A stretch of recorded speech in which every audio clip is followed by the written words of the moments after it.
This story starts with us being immediately thrown into a long, semi-ruined stone corridor of a dungeon. Deeper inside, 3 skeletons have gathered together and look as if they are holding a meeting right in the very center. One skeleton solemnly declares that it is time for the labyrinth's opening ceremony, very official.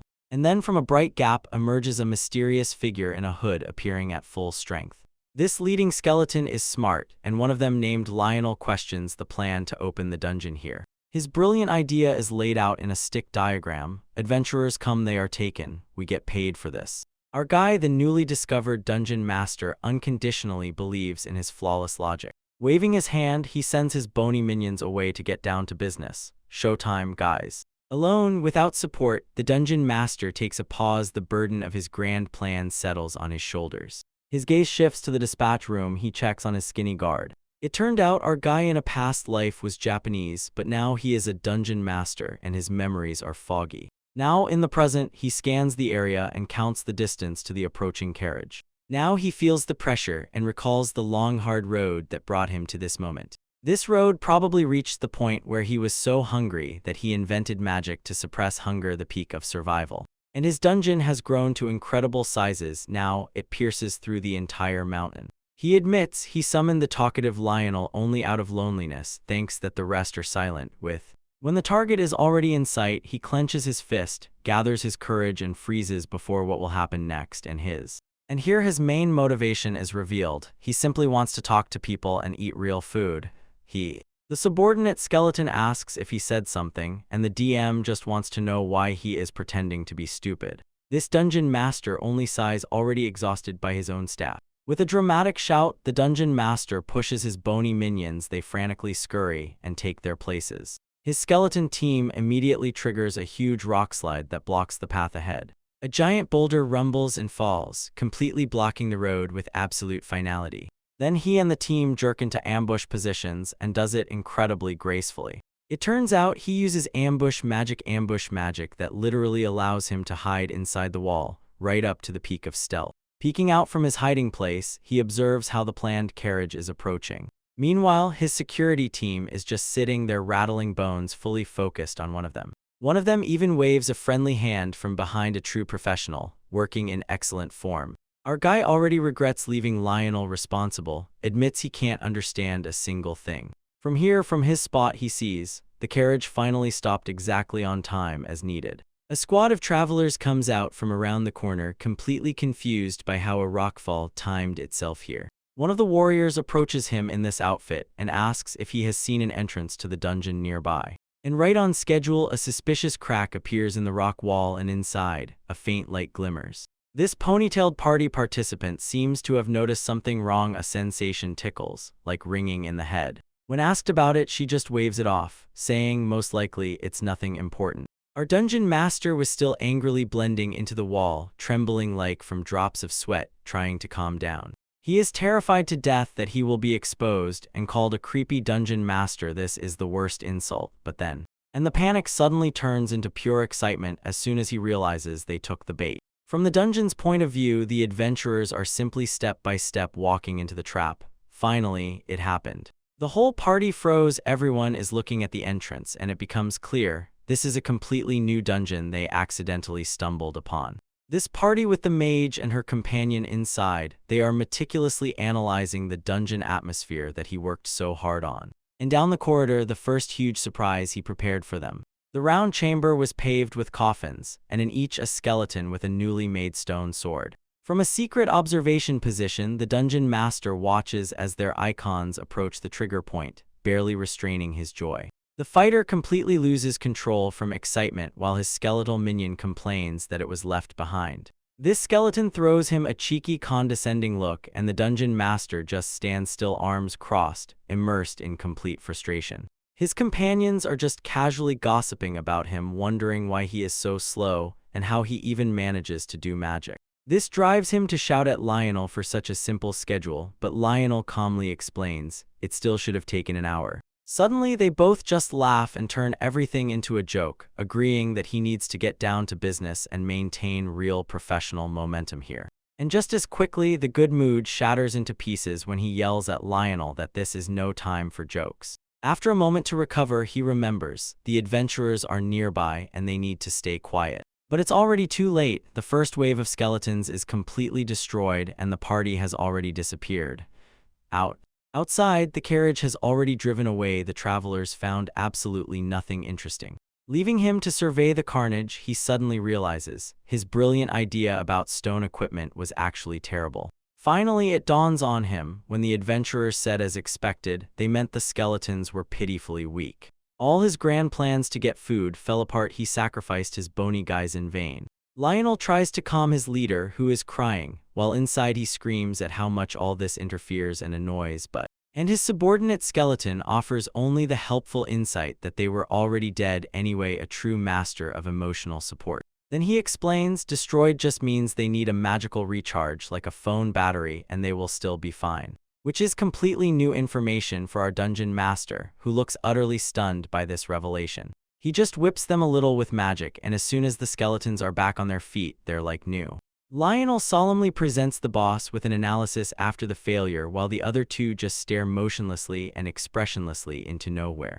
Our guy is just sweating profusely, completely confused about what to say to his undead workers. He breaks out an apology, promises to do better, and the skeletons just look completely bewildered at this speech. The next day, everything returns to construction. He prepares to apply spatial refinement magic on the wall from. Waving his hand, he literally starts erasing pieces of the mountain to expand his dungeon. A sudden cave-in almost knocks him off his feet and reminds him that construction is actually a dangerous business. And as soon as he casts a quick restorative spatial spell, he immediately presses cancel on all the mess, and the problem disappears. He understands it's enough just to repeat this process to dig further, but he fears accidentally digging a well right inside the room. After the excavations, he decides on the floor height and prepares a new spell, flatten ground. Touching the rough floor, he instantly paves it with magic, turning it into a smooth, solid surface. A sharp focus flashes in his gaze. On his face, a new, probably terrible idea that is already maturing.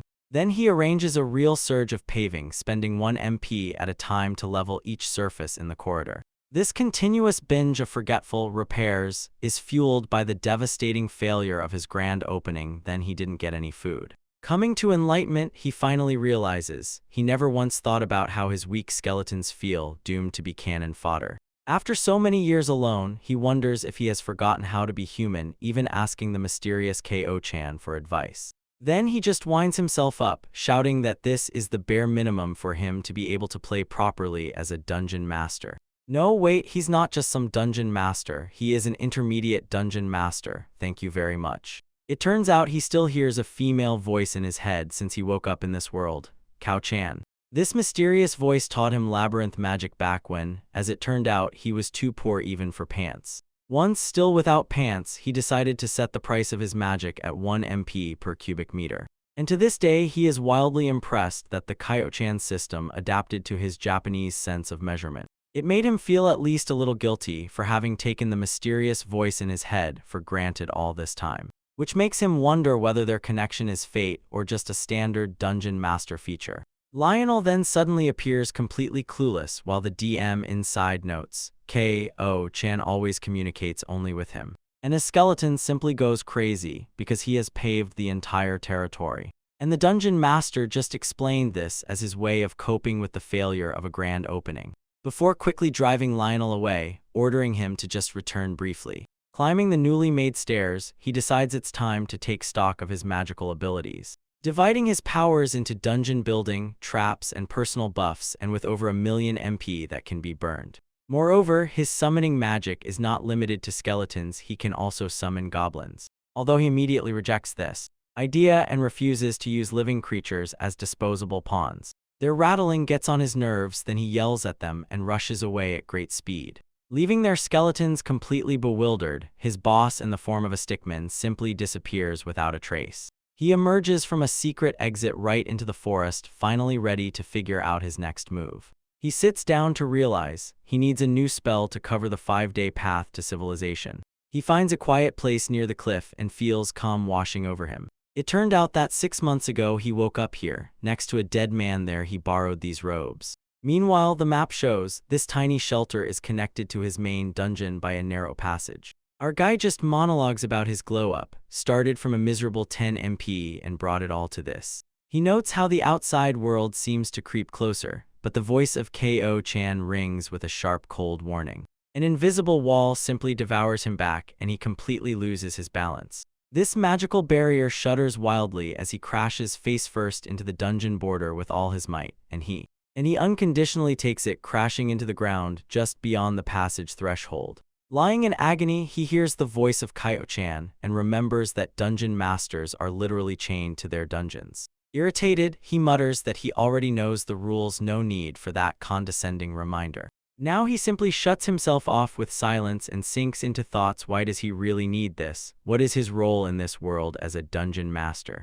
Because all his grand motivation boiled down to having a proper meal and talking to living people. And of course, his main goal was to get closer to a cute girl, a true man of culture. Looking down at the newly paved hall, he decides, if the grand opening fails, he will just build a better dungeon.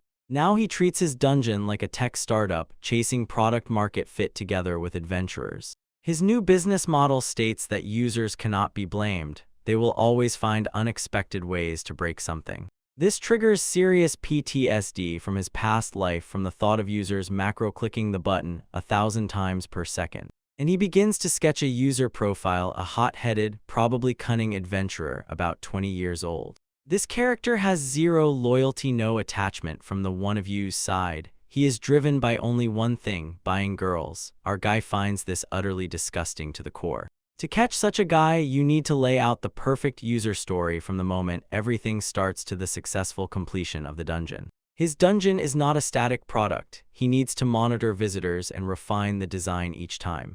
Now his mission is to provide a constantly updated user experience, and fortunately, MP just recharges with sleep.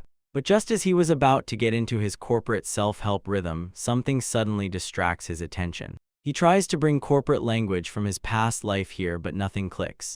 He just shrugs, as if to say, memories will come back with time, no big deal. Suddenly he lights up and decides to boost the dungeon's UX before asking himself, what the hell is UX? And he immediately answers his own question, explaining that it all comes down to user experience, a true visionary. After that, his lecture cuts to a scene where his skeleton team has a very refined debate about what is more important, restaurant service or food quality. And it turns out he is not just monologuing. He explains this to a mysterious elf girl who just appeared. He is already going on with the restaurant analogy until he finally breaks through. So who exactly is he talking to? One eye suddenly widens and it dawns on him, pure, unadorned, oh damn. Because all this time he was preaching to some random, very cute elf who finds his babbling interesting. She just leans closer, completely casual, not worried at all about his eccentricity, and asks him to continue his story. In the flash of light, something truly incredibly strange happens. She splits into two identical copies, and then casually asks if he has seen any goddess here.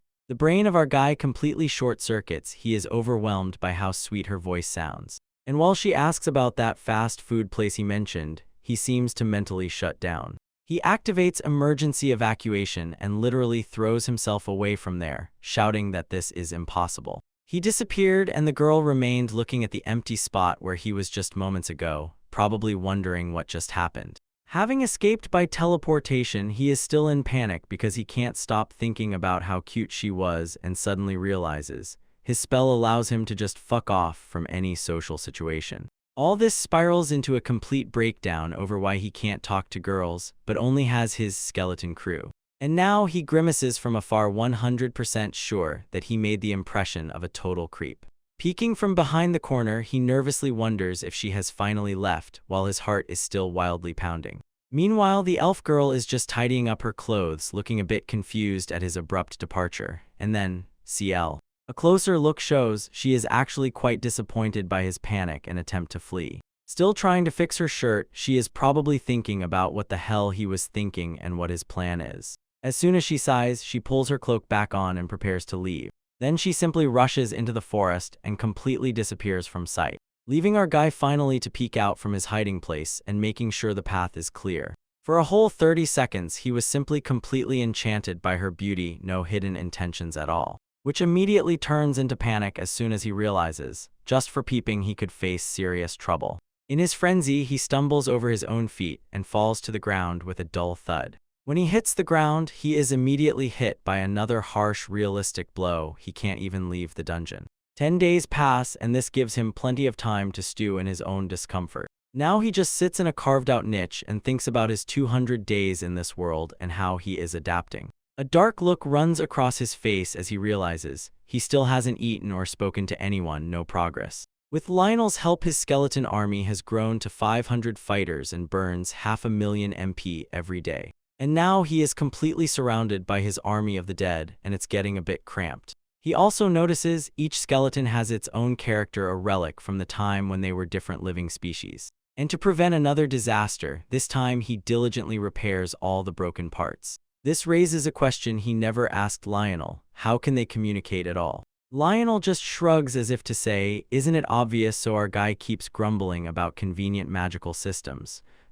But Labyrinth Magic never mentioned anything about being able to talk to a real goddess, and he is sure that she is right in front of him. Lionel asks if his boss's robes are magical, and the main character explains, it's not magic but telepathy, so they can talk. And his skeleton was simply blown to pieces due to the incredible scale of his master's power, claiming that no normal summoner could physically hold so many skeletons at once. An ordinary necromancer literally dies if he summons even one skeleton, and for our guy, it's like snow on his head. So whoever is surprised whether dungeon masters just have too much MP, since he says he only has 10,000, and that's a huge lie.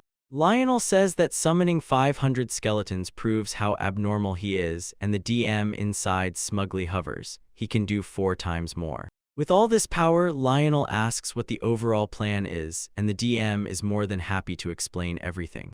Of course, his brilliant new scheme is the Dungeon Ux Improvement Project, because of course, it all grew out of a breakthrough he made while reviewing his magic when he discovered a new skill, Craft Spirit, which allows him to engage in metalworking and even master an intermediate level of crafting to make real equipment with his own hands. And this spell allows him to mix materials and imbue them with magic, essentially turning him into a magical blacksmith. He is busy all the time, mass-producing traps, automatic doors, and even a magical smartwatch that tracks his MP. He even has to apologize to Kao-chan because the watch means he no longer needs to ask her for his MP count. Kao-chan gives him the silent treatment and leaves him awkwardly switching back to Lionel's questions about the army. And Lionel says yes, the dungeon is now full of traps, but they are all completely safe. Our guy smugly corrects him, he has exactly 12,000 safe traps, thank you very much. Leaving Lionel clearly confused, the DM still insists, all this is to meet travelers.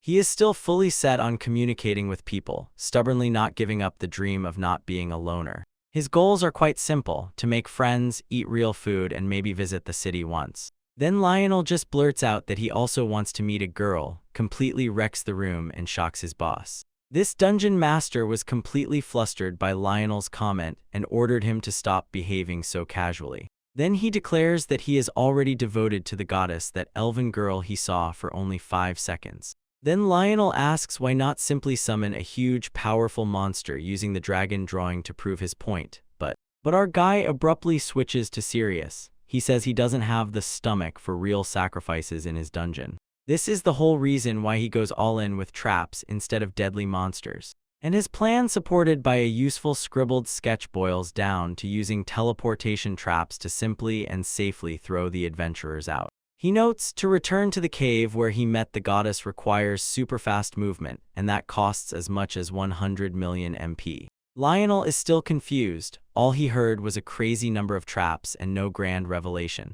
Our guy waved his hand, deciding it was too complicated to explain, and they would just open the dungeon by the classic ship to swings scheme and fix it later. And so he gets to work in his new command center, gathering 10 skeleton captains for a briefing. A convenient map shows this command room is hidden deep in the mountains, separate from the public entrance. From this place, he has a master map that tracks traps, skeletons, and any intruders in real time. He also has monitors showing all his dungeon captains, trap activations, damage reports, and MP burn rate. Lionel nervously asks if the boss in a star-like format really means to seriously open this place and asks for clarification. He is not complaining, just worried. A small sketch from the dungeon master explains that this new plan is built on lessons from his past epic defeat. And Lionel is completely sold. He calls it a brilliant finale of his master's ideas, a truly well-thought-out project. This dungeon master simply says his name and Lionel instantly responds, ready for orders.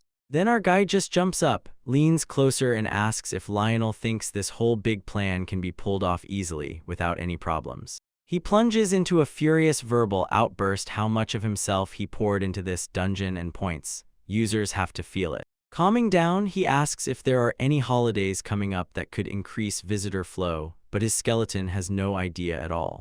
Lionel says they just need to relax and talk as soon as a carriage passes by, while the DM calmly settles into his new gaming chair and doesn't stress at all. And his skeleton partner seems a bit worried about this strategy. But suddenly Lionel shouts for his boss to look, tearing himself away from his max Jill in the command chair.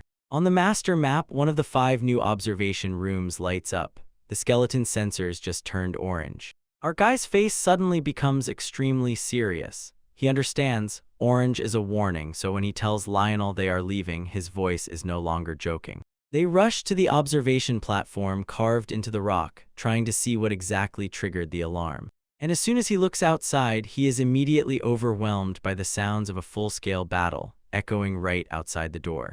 It is a brutal scene. A gang of bandits is literally tearing soldiers to pieces, leaving only one standing. From his shelter, he sees the bandits have set an ambush on the carriage below is a complete slaughter. One of the robbers laughs wildly and points at the iron cage deep inside the wagon, while our guy examines the fallen soldier, he notices the uniform indicates these were official troops. Lionel gives a brisk salute and states the obvious. The bandits won, but MC just watches as if mesmerized, completely unfazed. He calmly counts the numbers, 5 soldiers against 20 bandits, and tries to understand why he himself is so detached from this slaughter, which it is strange because he remembers, in his past life he was just an ordinary guy from Japan. And then the system rule strikes his mind. Dungeon masters by their very nature are indifferent to the lives of outsiders. So he simply asks Lionel if these are really ordinary soldiers, and his deputy confirms they look proper. Kaihou-chan intervenes, admitting that she has never seen this uniform before, but her knowledge is not perfect, and she is. And his gaze sharply turns to the iron cage on the cart. He grimly considers whether they are transporting slaves. Lionel points out the obvious flaw. Bandits attacking official troops is practically suicide, unless the local lord is a complete lackey.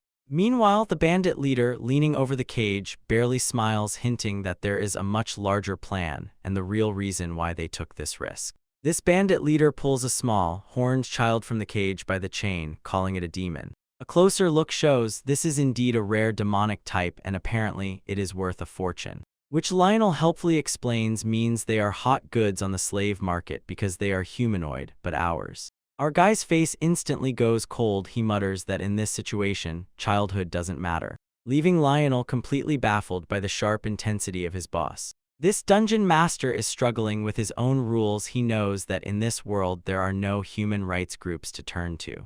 And when Lionel asks if he is serious about getting involved, he confirms it without any hesitation.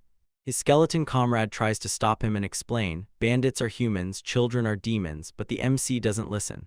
Then Lionel warns, this will probably mean killing bandits, and our guy just says, he knows, that's all, thanks for watching. This will also completely break his exit to the Grand Dungeon, and he has already accepted it. When the bandits kick the boy around, he forces himself to remember, as a DD master he must be indifferent. And as soon as he stands up and declares that he has his own policy, this rule immediately goes to hell. His main rule, he will not base the reputation of his dungeon on the suffering of others. And now he officially adds a new rule to this policy: if a child is in trouble, you help them, period. He sharply turns around and orders Lionel to get out, because different kinds is a worthless excuse for cruelty. Lionel's eyes flash and he instantly gives the sign that he has accepted the command. He is 100% ready. This heroic moment instantly falls apart as soon as our guy realizes, now he has to go and talk to people again. Lionel mentally notes, this is already the 6th time his master calls Skull Troll, and he has no idea how it will go this time.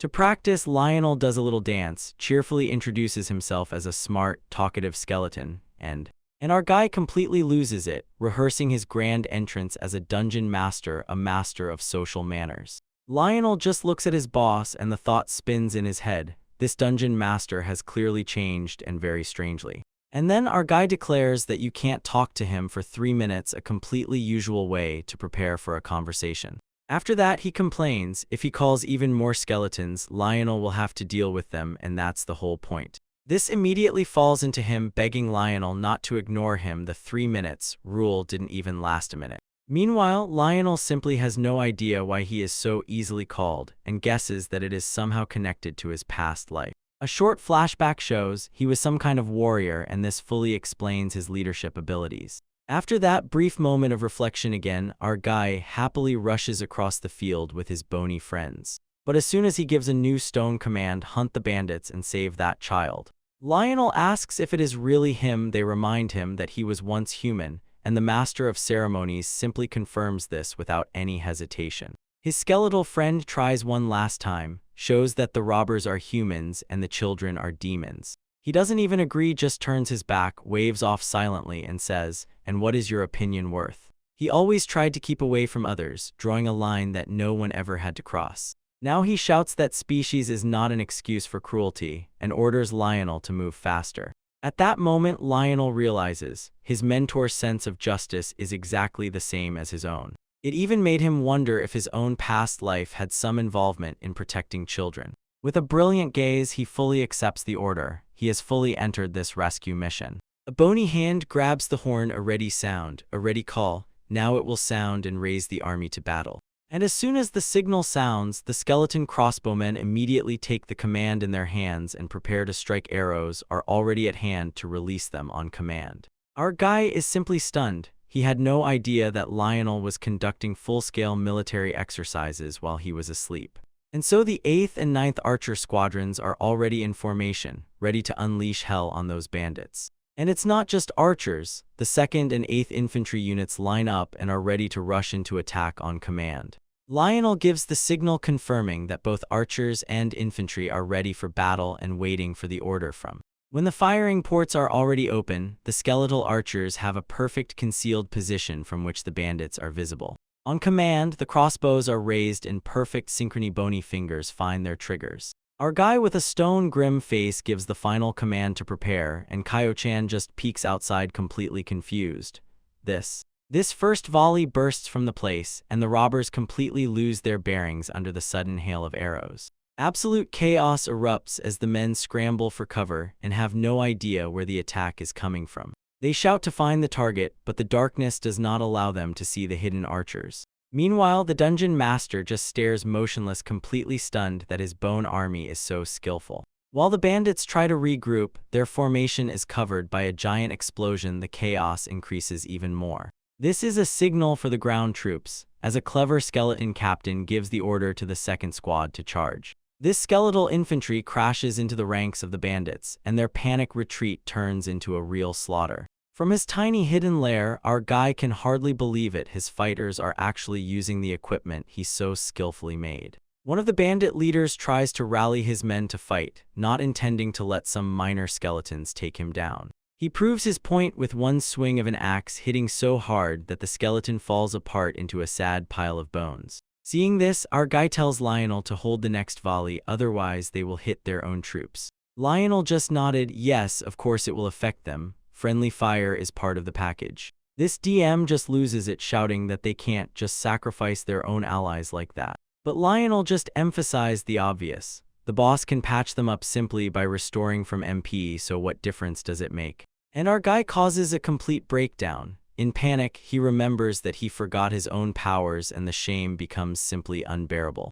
Lionel, with a terrible spark in his eyes, gives the order for a second volley, and our guy only buries himself back and trembles in the background. That's how it is. These skeletal infantrymen are simply blown to pieces. One poor fellow literally begs for help because he was torn to pieces. This chaos drives those who remain, the bandits, into complete stupor. They fuss, looking for salvation in the forest thicket. Lionel calmly asks the boss whether to chase those who are fleeing, and confidently says that they will definitely track them down. But the dungeon master cancels this, ordering him to simply deal with the survivors whom they have already cornered. He explains robbers who abandon their own are not a real threat, and by this unexpectedly shows a cold strategic streak. His bony friend suggests when the army finds this mess, it will blame the mountain, not some random bandits. And our guy caught the moment of galactic brain and declared that this is a perfect PR opportunity to open his dungeon. Lionel is completely confused and cannot understand whether he accidentally missed something important here. A brilliant plan. A quick reminder from the dungeon master hints at a small problem. He has no rope and his magic cannot just create it.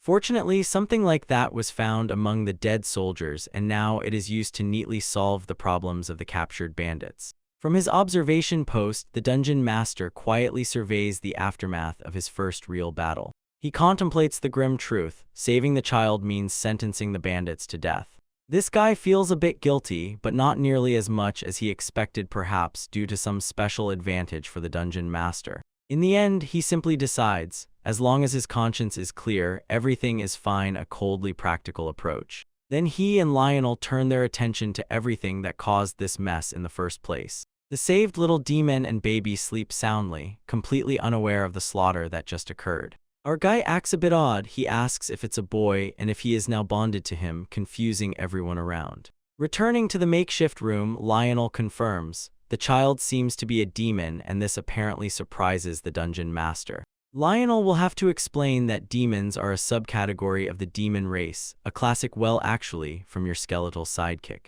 Lionel continues the lecture about demons, focusing on biology. They are almost human, just hostile, and he confirms the boy is simply unconscious, not dying, though it's clear they went through hell. A quick memory confirms the child was kept in a cage and the bandits barely fed him. From this, our guys' faces turn stone cold and they mutter that anyone who harms a child is pure absolute scum. Lionel just starts to say something. MC immediately cuts him off, throwing the most direct threat to cancel him right here. A radiant flash in his eyes and Lionel simply says, "Understood." He definitely knows when to shut up.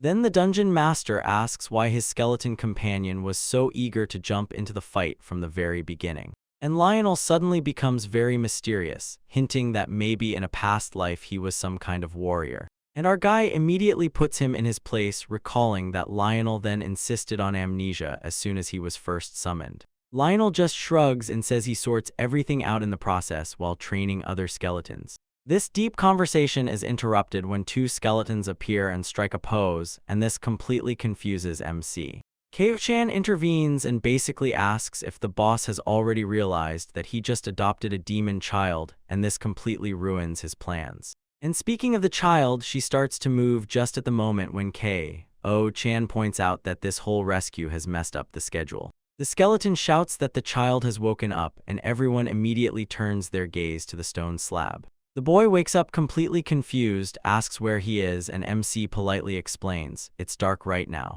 To settle this, he grabs a craft lantern for craft spirit, a trifle he made earlier. And he tries to sound soothing, telling the child that now they are safe in his personal labyrinth.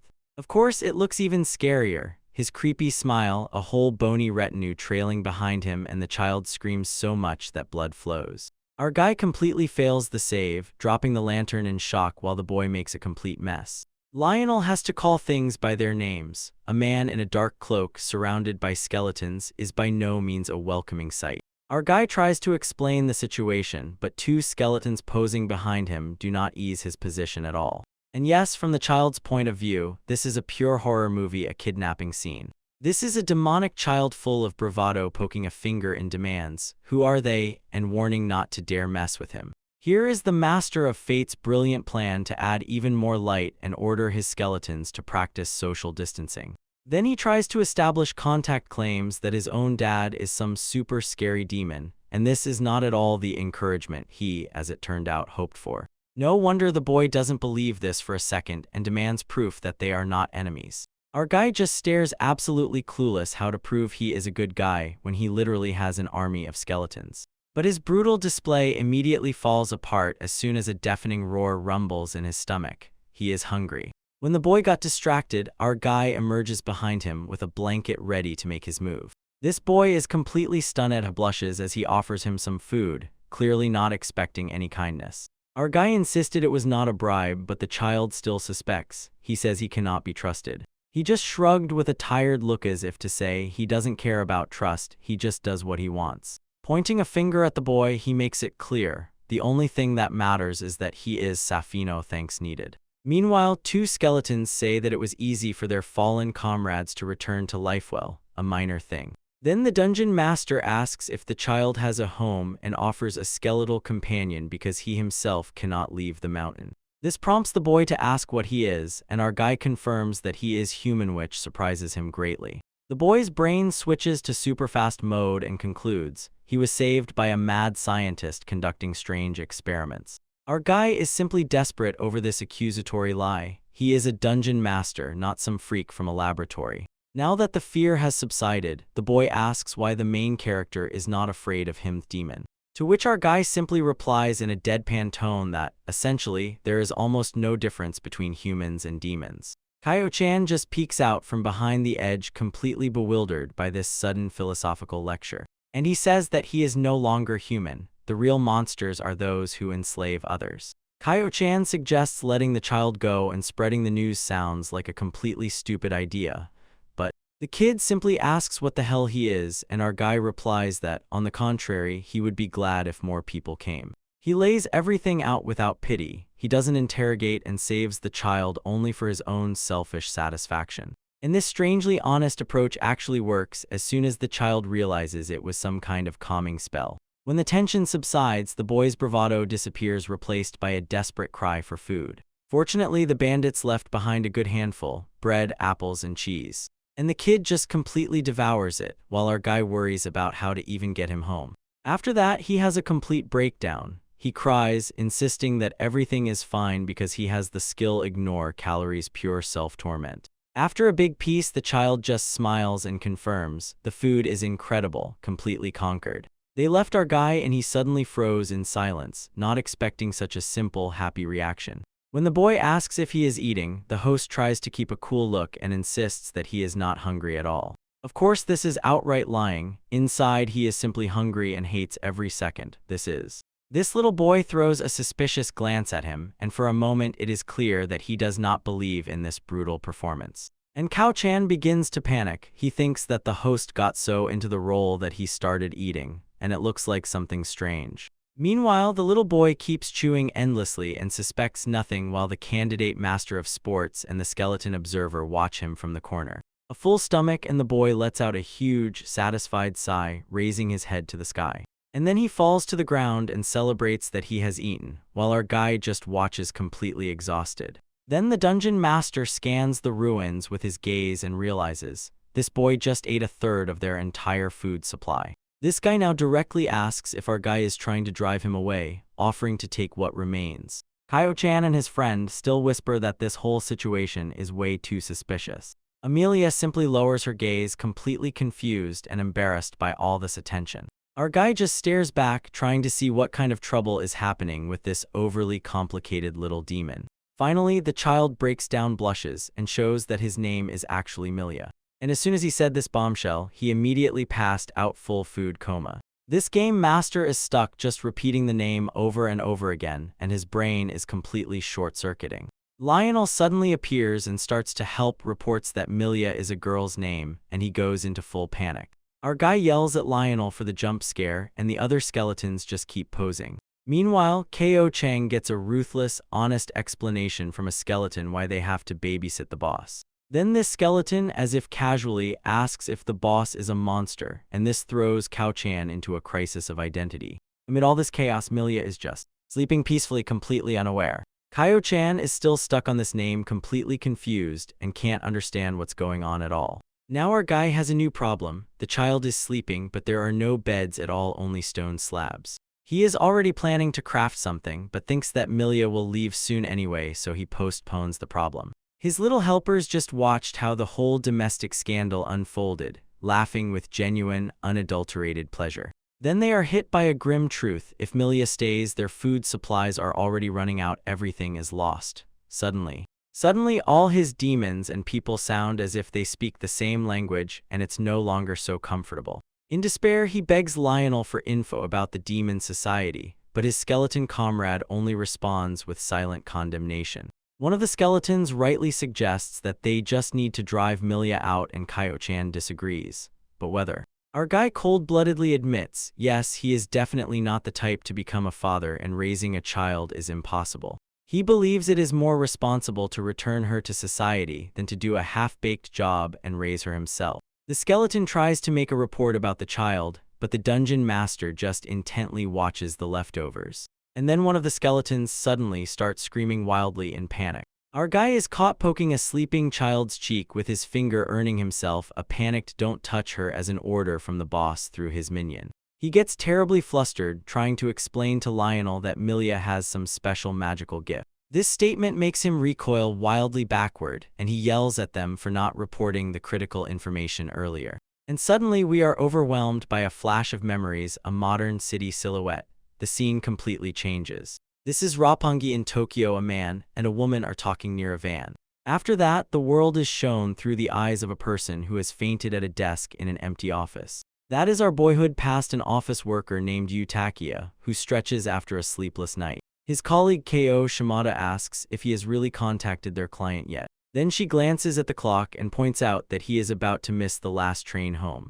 A close-up of the clock confirms it is already absurdly late, and she cannot believe how much time has passed. Kaihou recalls that her commute to work is long, so she really needs to leave. With a worried expression, she tells him that he probably won't make it home at this pace. Despite the harsh hours, she is actually thrilled, working on such a grand project right after school. It turns out they are developing the official website for a film called Labyrinth, quite a big event. She even insists that she is not against all these night shifts and declares, supposedly, she is completely used to the corporate routine. She is overwhelmed by a wave of shame. She twitches, shyly poking with her finger that Utakyaka also got stuck working late with her, and he just glanced from behind the desk, completely not understanding what she is hinting at. Kaihou immediately starts to back away, saying in panic, "No, it's nothing," but he only smiles crookedly and looks straight at her.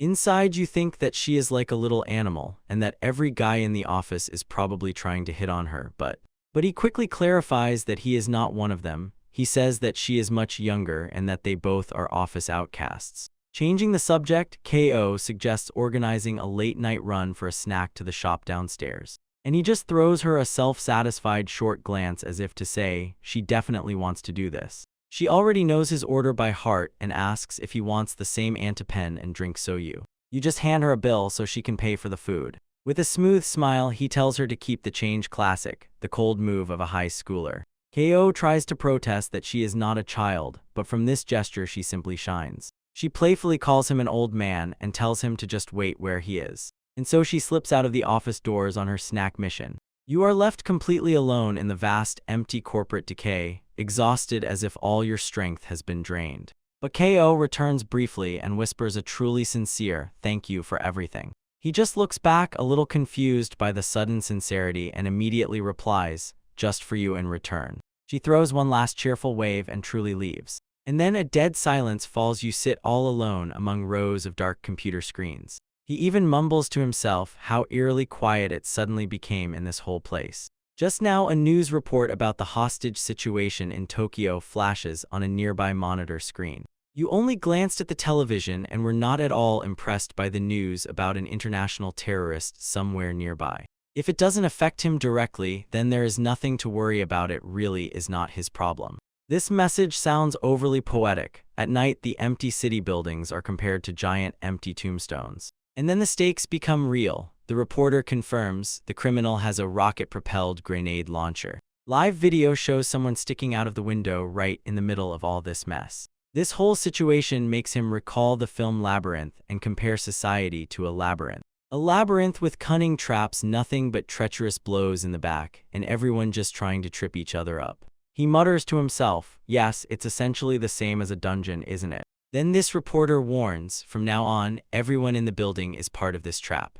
While a massive flash of light explodes near the building, he lies down like a perfect punctuation mark. Yui completely shudders and sharply turns around, trying to see what the hell that sound was. His brain short-circuits for a moment. He is unable to process the sudden explosion in the distance. Then all the color drains from his face as he realizes something is extremely, very wrong. As he sees this, a projectile flies straight into his office window. Yep, this is a very specific rocket coming to personally deliver him a dismissal notice. This window shatters into a million fragments as soon as the rocket hits the target directly. And we snap back to the present. His skeletons growl in panic, lamenting, "Boss, boss." Our guy lies on the ground, gasping for air and clutching his head, reliving his own death again. He is drenched in sweat, muttering something about a deadly headache. "No joke, dude." One of the skeletons simply says dryly that this is the worst, no hint of sympathy, and he is clearly unimpressed by his boss's PTSD episode. The skeleton checks if the boss is still with them after that exhausting descent into memory. And the minion explains that they are existentially connected. If he dies, they will simply dissolve and vanish without a trace. You just grab the skeleton's skull in irritation, and it is clear that he is already used to such treatment. Having survived the explosive death once more, our guy now hopelessly wants to take a shower, and there is no blame to be placed on him. His ever-helpful minions have already gotten to work bringing him a bowl of water and a cloth. He dips the fabric over his head while the other skeletons cover their eyes, probably from the sheer scale of this drama. While he refreshes himself, Kaihou-chan emerges with that question, who is this child really? His other minions are confused, they don't understand where that same "stop, no questions" is. He points at Milia, explaining that her magic has a disgusting effect and it works right on contact. His accomplices just freeze in pose and on the move, as if casually explaining that they are invulnerable because his magic fuels them. It makes him think, and he asks if his skeletons remember their own past lives just like he does. We get another look at his past as a corporate drone, a project manager who literally did everything. One of the skeletons taps a comrade on the skull, trying to knock out his dying memories, but they report that nothing strange happened, so you are left to puzzle over this new layer of eccentricity. Then he recalls the bandits never touched Milia, directly confirming that she has some dangerous power. Then the skeleton tells how he saw a vision, a bright, intricate building with a transparent tower. You just corrected him, it's an ordinary office building, not some fantastic tower. Then his brain finally catches up, and he throws a very sharp, suspicious look at the skeleton. He demands to know how his servants saw his personal memories, and the skeleton only replies, he saw them. Then this skeleton reveals that it was Kei-chan, and you understand, they somehow share memories. A complete mental shock. This skeleton immediately starts to get nervous, explaining that his deep personal connection with the boss is just a bit creepy. Meanwhile, Yu lies on the floor and experiences a real existential crisis, desperately ashamed because he heard Kaihou's voice, and from a skeleton at that. One of his minions just stands silently, staring blankly, probably wondering if the boss has finally lost his mind. Another skeleton tries to cheer him up, showing that now he is much less disgusting than when he was covered in mud. And the face just screams, "I am going to take you apart screw by screw," boiling with rage at that insidious praise tinged with offense. 2 days have passed and the awkward tension in the dungeon has probably reached its peak. Our guy, still in a dark hood, enters the hall to check on his unexpected guest. Inside, Milia is still completely unconscious on the stone slab, and the skeletons confirm that she hasn't moved an inch. They piece all the puzzles together and realize her strange power is what gave them access to the used memories of Takiaka. This triggers another memory. They are his colleagues, and how the company went crazy because he worked in Roppongi. His buddy just snorts, boasting that such a level of corporate success is nothing if he really gets serious. Have you ever heard how Buskell clarifies that it is not their small department that is impressive, but the parent company? Returning to the present, he grimly admits to himself, his former life was not the best, maybe it is really better to forget about it. The skeleton asks about the plan regarding Milia, and you just say, "Let her sleep now and everything will pass." This minion persistently presses the issue and asks, what if she really wants to stay after she wakes up? You sigh heavily and admit, if she wants to stay, then he will allow her to stay. This causes a complete collapse in his skeleton. He yells at him that he did not consult with his loyal staff about this important decision. This skeleton keeps yelling, asking why he is competing with a literal toddler over who is in charge here. Someone else joins in and gives him a full lecture about responsibility for raising children, food, education, and everything else. You just brush it all off with a tired, "Well, it will probably be fine," a universal slogan for "I really don't want to get involved with this." One of the skeletons just froze in shock, noting how easily the boss accepted this whole crazy situation. However, you start sweating, inwardly calling yourself a smartass and with a lot of sarcasm. Because suddenly he is overwhelmed by flashes of memories absolutely not his own. This is a vision of a stone, joyless building with one extremely barred window. and inside he sees a younger, horned version of Milia completely broken. It was her memory. She was held in a straight jacket with shackles and a chain with a ball, a prisoner in her own home. Seeing this, Yu decided, if she is here with him, then at least she must be free. His accomplices immediately on board silently, but clearly, they execute the new plan. A little later, the skeleton finds you when you are sulking by the wall and trying to get his attention. You only sharply respond with a look, as if asking what else could be wrong. And the skeleton simply waves his hand friendly and announces that they are here no matter who exactly they are. Emerging from the shadow near the dungeon entrance, you confirm their arrival has finally happened. And on his face spreads a truly creepy smile as he says he was waiting for them. Late to the investigation site arrives a whole team in a carriage, which is flanked on both sides by knights in armor. Meanwhile, in the neighboring town, people crowd around the notice board and whisper about recent events. A great rumor says the bandits' carriage was found wiped clean at the scene and the culprits are called skeletons. A group of travelers discusses a rumor that confirms the bandits, but questions the whole story about the skeletons. A chopped man turns to his companion and clearly asks his opinion about what is happening. And some boy with two-colored hair happily points at someone and identifies a man named Ars. The crowd begins to murmur, shocked that this kid is a special class adventurer. So this boy is our special great traveler, a jack of all trades, both with a sword and magic, and it seems he has already become a local legend. His scarred friend is still clinging to Y and interrogates what caused the skeleton to attack the bandits at first. Then someone clarifies the bandits were not even killed, only found tied up. This makes the whole skeleton story even stranger. This makes our hero think when he asks if all the people from the carriage group were captured together. It turns out one of the guys has inside information. His acquaintance was on that same carriage and spilled all the details. This source confirmed, as soon as someone stumbled upon the place, the bandits were already in a trap gift and waiting. Our special kind of boy officially hit a dead end, muttering that the whole situation is a complete mystery. This mutilated man is once again standing in his original place and admits he has no idea why skeletons would play capture and rescue with bandits. A focused gaze and Hours simply say, "I understand, thank you," clearly showing that they have heard enough and it's time to act. He immediately tries to gather the catch, asking who will go with him to the eastern region because skeletons obviously mean that a necromancer is nearby. This raises the entire guild on alert. A necromancer who can summon skeletons strong enough to wipe out bandits is a serious threat. And Hours just smirks boldly, thinking that this necromancer probably has incredibly powerful magic. Confidently smiling, he hangs a real bait. A mage of such power probably has a valuable magic stone. We get a useful info dump that one of those pearls is worth the monthly living expenses, and suddenly greed becomes a great motivator. He sweetens the pill by hinting that the Lord's soldiers will also be involved to finish off the remaining bandits. This cog turns in the minds of the adventurers, and one of them asks if this means the job is actually quite safe. That's it. The crowd erupts with frenzy, people shout "I'm in," and one adventuress complains that her company chose the worst day to be away in the air. In a moment he gathered a motley team. Here is the mutilated uncle, all fully charged, ready to go hunting.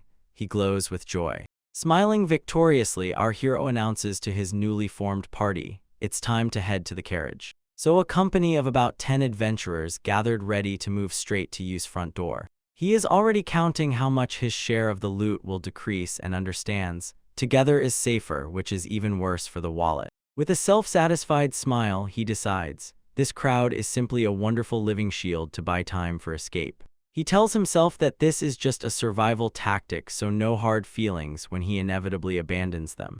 Our hero leads the disposable gang even deeper into the forest, searching for the necromancer's lair. Before the cliff, he stops, confirming that this is exactly the place where the skeletons appeared, but something is clearly wrong, and we just stand there, completely bewildered by this scene.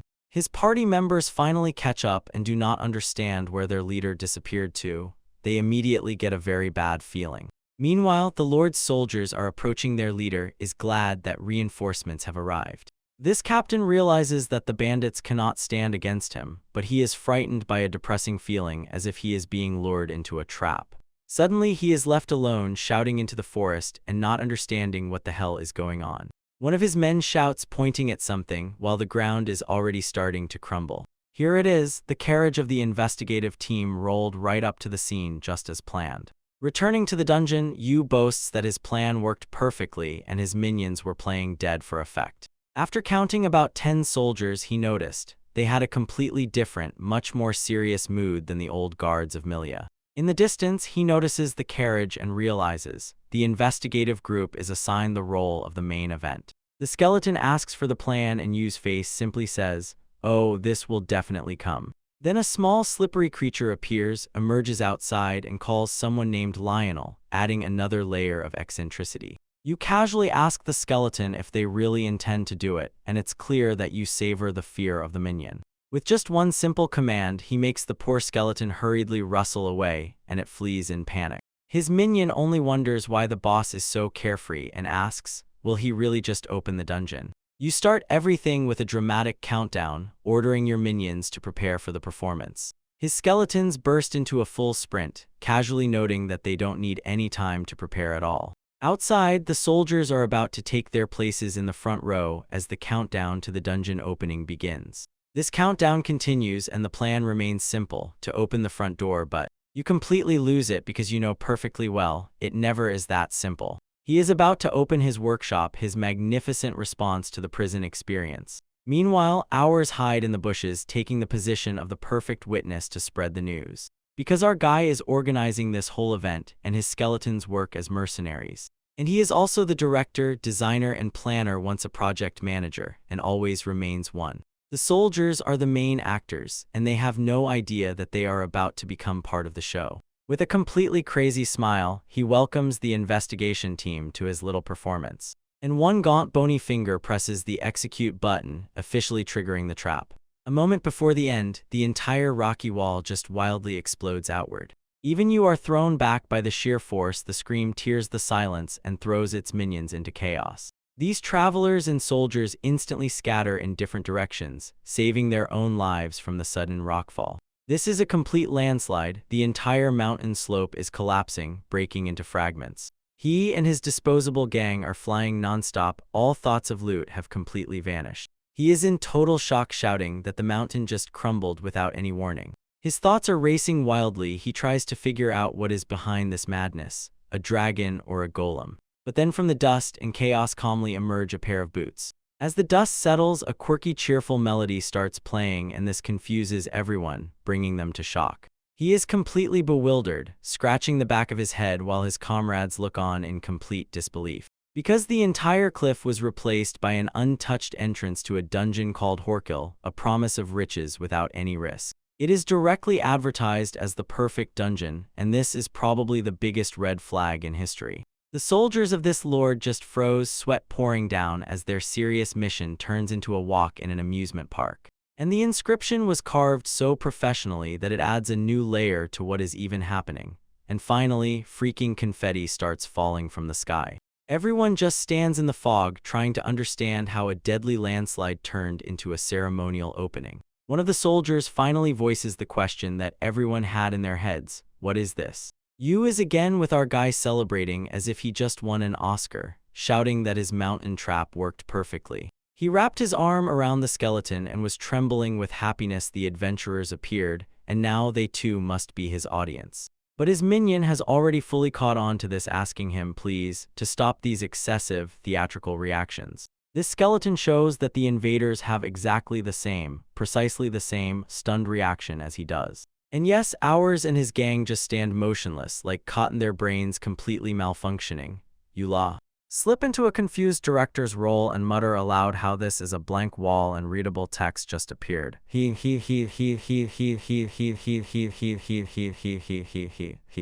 continues to play out this performance, asking again about the name Horkil and the perfect timing of sound effects. Meanwhile, two skeletons near the console confirm that they controlled everything remotely. With a dramatic gesture, Yu reveals the destroyed wall was just a cover. He had already dug the trap. This trap, using spatial magic, absorbs all the falling debris, so the disaster becomes completely safe. He smugly explains that it was pure luck. Lionel knew about the gunpowder, so they were able to make small, festive fireworks for this event. One of the skeletons is still hiccuping through the trap's audio system, but you can't stand it. From this technical babbling, which was clearly dumped in the debrief, he starts to get a raging headache. Then he notices that Milius is standing nearby, and he looks as if this whole conversation doesn't amuse him at all. So he awkwardly tries to ask what's wrong, guessing if she is angry that he used her voice for the trap. Meanwhile, the accomplices are talking from afar and watching closely. The boss has been talking to empty air very often lately. You sharply turned back to business and shouted at Lionel that the presentation made an impact more than enough. But he immediately breaks into a hysterics crying that Lionel just doesn't understand his genius. Even that little slippery thing connects and rings, ordering everyone to stop judging the strange whims of the leader. Suddenly, the alarm goes off, and only then do the adventurers finally move towards the dungeon. Outside, Hours are already just on the ground, completely out of their minds and laughing hysterically at this situation. He is gasping with laughter and crying, and his maimed buddy insists that this is not a funny matter at all. The rest of the party looks at him for answers, admitting that they have no idea what's going on. Everyone is waiting for their special grade leader to find some brilliant solution for this madness.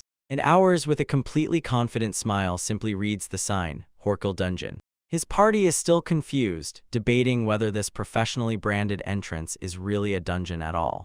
Nearby, the captain of the Lord's soldiers looks just as bewildered at the whole spectacle. We approach him directly and declare, a dungeon is an adventure, not a job for soldiers. This captain reluctantly agrees, confirming that the bandits are located elsewhere along the main road. Obviously, this does not please him at all. This kid shows him where his jurisdiction ends. With a cheerful smile, Hours announces that his party is heading inside, and this completely throws the captain off balance. Hours puts it all together in one picture: the necromancer, the soldiers, and now this is a professionally branded dungeon. A quick info drop reminds, dungeons are living creatures that generate loot, and they are controlled by a mysterious dungeon master. With a greedy gleam in his eyes, he reminds his party, an unexplored dungeon is a mountain of untaken treasures. This party laughs, but our guy is already thinking about traps and wants someone else to go ahead. He surveys the area, noticing the mountain was cut out to make a suspiciously wide and overly welcoming entrance. But then he realizes there is not a single piece of landslide debris here, everything simply disappeared. He immediately breaks into a sweat, trying to count how much magic it would take to pull off such a gigantic disappearing trick. His gaze slides upward to the perfectly carved sign. He has no idea how they even managed to install it. He would need a levitation spell just to get close and take a better look, and skills he conveniently does not have. One of the girls in his company notices that he has completely zoned out and asks if everything is all right. Hours finally goes inside, and his brain immediately shorts out as soon as he tries to make sense of the scene. His scarred friend immediately shouts for him to look at what he found. And he is holding a wooden chair, asking with absolute sincere confusion if this is it. Because the entire first floor is made like a tavern, there are tables standing there and even a full bar. Another traveler has already lost his mind, shouting that it looks like the restaurant is about to open ceremoniously. The rest of the company is searching for a huge open space that suspiciously resembles a banquet hall. Someone else notices something resembling a food kiosk and is completely bewildered by how all this is arranged. The same girl again notices stairs and guesses. They lead to the second floor, where there are rooms just like in the inn courtyard. She turns to us looking for answers, but he just freezes in place as if sensing this is all a huge, carefully thought-out trap. He points with his finger at a sign on the wall and asks if this dungeon is really connected to the hotel. His buddy points out the obvious and asks if this is a restaurant with an attached banquet hall. He has completely lost his mind, calls the situation absurd, and his party just silently looks at him. Then someone finds ordinary doors and a brick wall. Supposedly, this is the real entrance to the asterisk dungeon.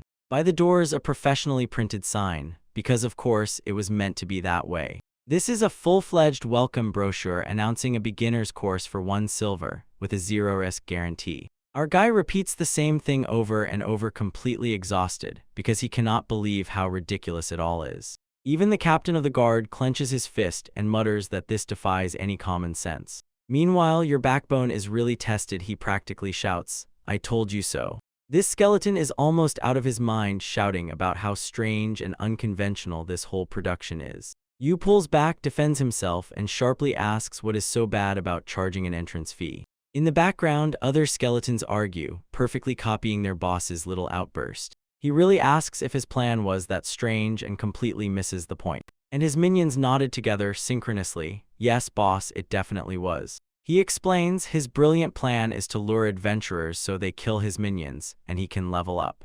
The skeleton shows the other minions are way too puffed up, they look not like for a farm, but for war. With a self-satisfied pose, you declare that this is all part of his grand plan for promotion. Then he launches into a lecture about cappies and conversions, and the skeletons just want him to shut up. Suddenly he is overcome by a real tantrum. He shouts that this was the only legal way to earn. Calming down, he explains, since labyrinth magic is a fickle thing, he first created not a dungeon but a space without labyrinths. He adds that all his traps are immortal, made to annoy and cause inconvenience, not to really harm anyone. He notices that sparkle in the eyes and understands, now there is only one move. One of his fellow fighters volunteers to go first, but ours is still trying to find the entrance. So the fighter simply holds a silver coin, ready to test this course for beginners himself. As soon as his coin hits the floor, he disappears in a flash of light. The trap worked. His party immediately panics. They shout where he has gone, and ours just freezes in shocked disbelief. In a terrible moment, a click goes off in his head. This is a trap with teleportation magic. He realizes the trap only hits the one who pays, and he is damn amusingly glad he was not the first volunteer. Others want to rush after him, but ours warn, it is useless against a teleportation trap. Crouching, he concludes, the first one who paid the fee is almost certainly no longer alive. But the fighter simply reappears from oblivion, looking even more confused than anything else. Tripping over his own feet, he falls forward and explains that he was simply twisted back into the banquet hall, completely bewildered because he was defeated. His scarred buddy asked what was inside, and the guy's eyes suddenly widened because he remembered. He saw a huge silver ingot, and suddenly the eyes of the entire company flashed with greedy diamonds. As soon as they heard about the silver ingot, the other adventurers immediately gave up. They rush forward, diving headfirst. A real quarrel begins. Who got the chance to pay with their silver coin and move on. Even his mutilated friend joins the gold rush, leaving ours completely stunned. In a moment the crowd disperses, and only a few cautious adventurers remain nearby.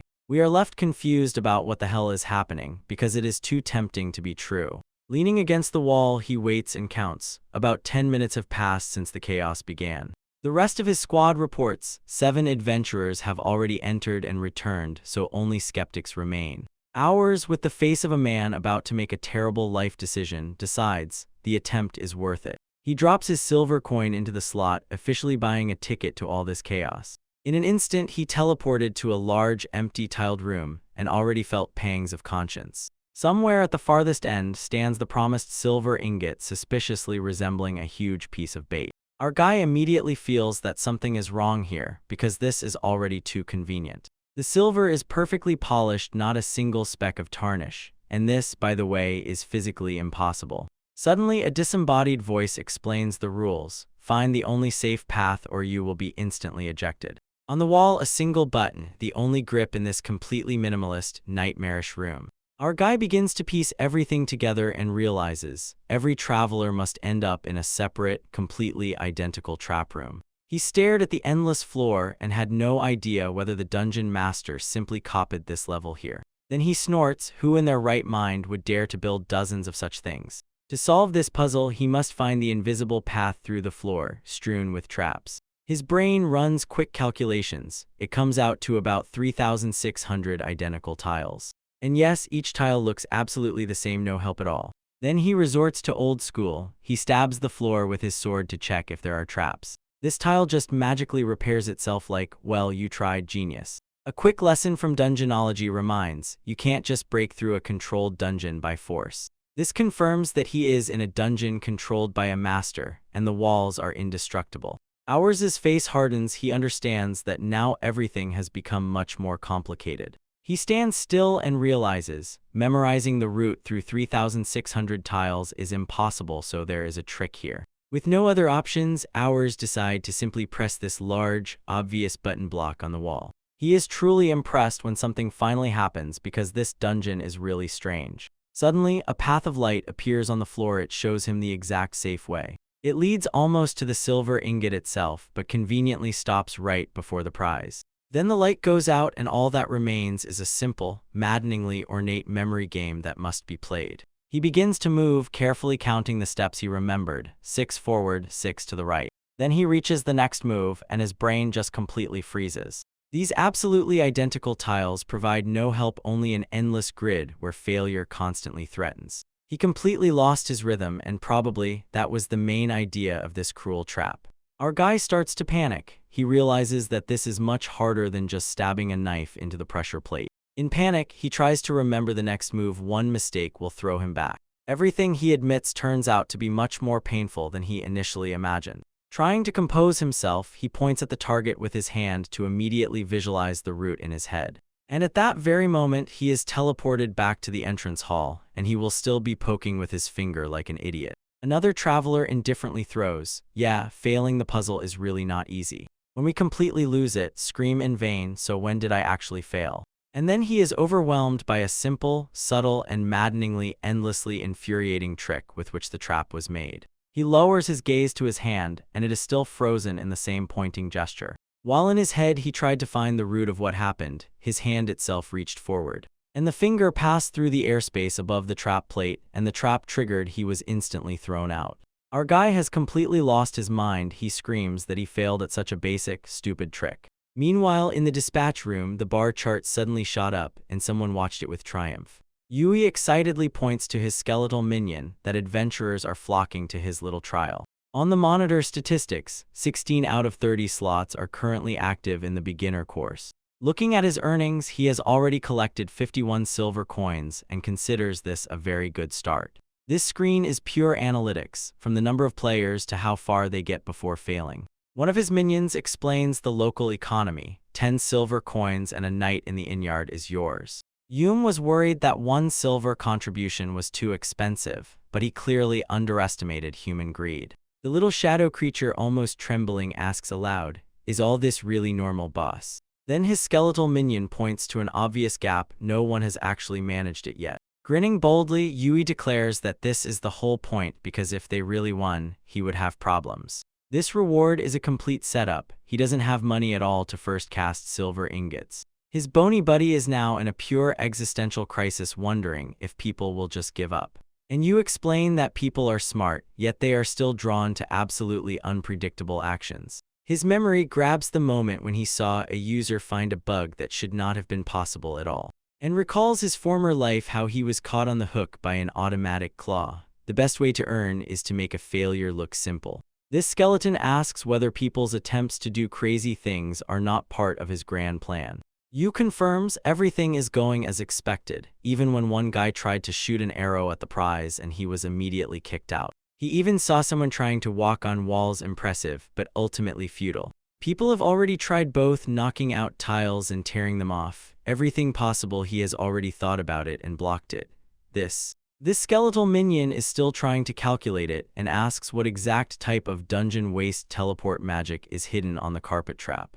The inner monologue turns on and explains he is betting on humanity's most powerful weapon, their brains. With a self-satisfied smile, he tells his accomplices to just watch how the show unfolds. Meanwhile, in the hall, our people and other travelers have already gathered together and are hotly diving into strategy. His skeleton suggests that this is exactly what it looks like to him, and you realize, maybe he just miscalculated. One guy posts his conclusions. He tried 4 times, and although the room is the same, the safe route changes every time. This leads us to a creepy conclusion. There are several rooms and all are identical, so the silver is probably fake. And the expert, who has already managed to intervene in the dispute, insists this glow is undoubtedly real and pure silver. He just stared into the void to admit that this whole dungeon is actually a brilliant idea.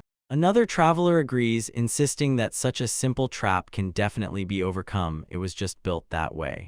Our guy starts putting the puzzle together, builds theories, and realizes Asterisk wants Asterisk to assemble them and clear the dungeon as intended by Dungeon Master Asterisk. Then he examines the banquet hall and wonders why the dungeon needs a restaurant and an inn. It's a business model designed for regular customers, but if no one ever wins, they will simply stop coming. He understands this key thing makes adventurers feel like they are winning just enough not to quit and to stay hooked. It is this feeling that you are so close that will turn them into loyal regular customers who pay. From the control cutting, Yu smirks maliciously. He recognized a savvy customer as soon as he saw him. we will have to stay here for a long time. This boy with spiky hair is directly told that he is the one who stirred everyone up for the silver that can be grabbed without limits, the very same ingot.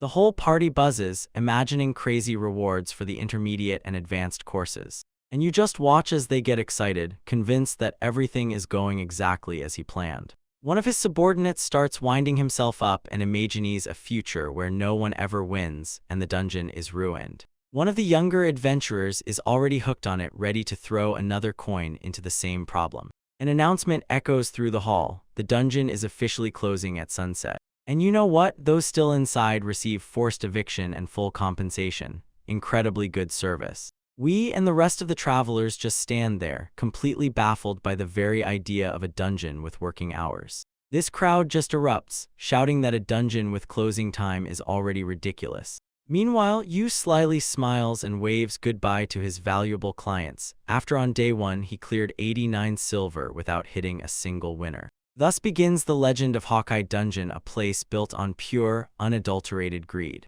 Somewhere else, a tired-looking merchant tells some child that she finally needs to learn to run the business herself. This guy is the one being talked about, long-haired, wearing glasses. He just sighs deeply, and it's clear that he doesn't enjoy carrying that box at all. Here is a small sketch that perfectly sums it all up. He is basically being thrown out the door with some meager money and told to go and try. While the merchant leaves, the woman in the shop mutters that the boy, Lucas, is way too calm to his own detriment.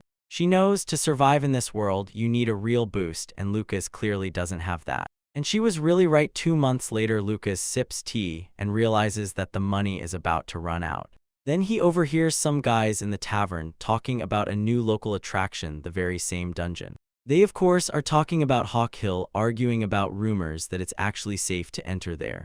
Lucas listens carefully. A flicker of interest lights up his tired and indifferent face for a moment. His business brain finally switches on. No one has yet managed to set up a shop near the dungeon, so he can make crazy money on goods with a markup.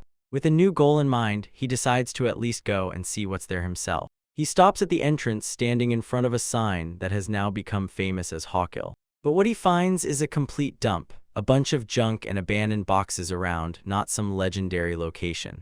Outside, an entire improvised camp spread out. People were preparing food and trading goods. This is a real golden rush. The town is bustling and merchants storm the maniac's dungeon, selling them goods one after another. Our guy Lucas simply absorbs everything around and wonders if every person here is a true traveler. Entering inside, he hears, outside there are as many as 50 people, and here even more. The place is packed to the brim, and he approaches some traveler and asks a question worth $1 million. Is this dungeon profitable at all? Her answer is brutally frank. No, it's just a place where your money goes to die.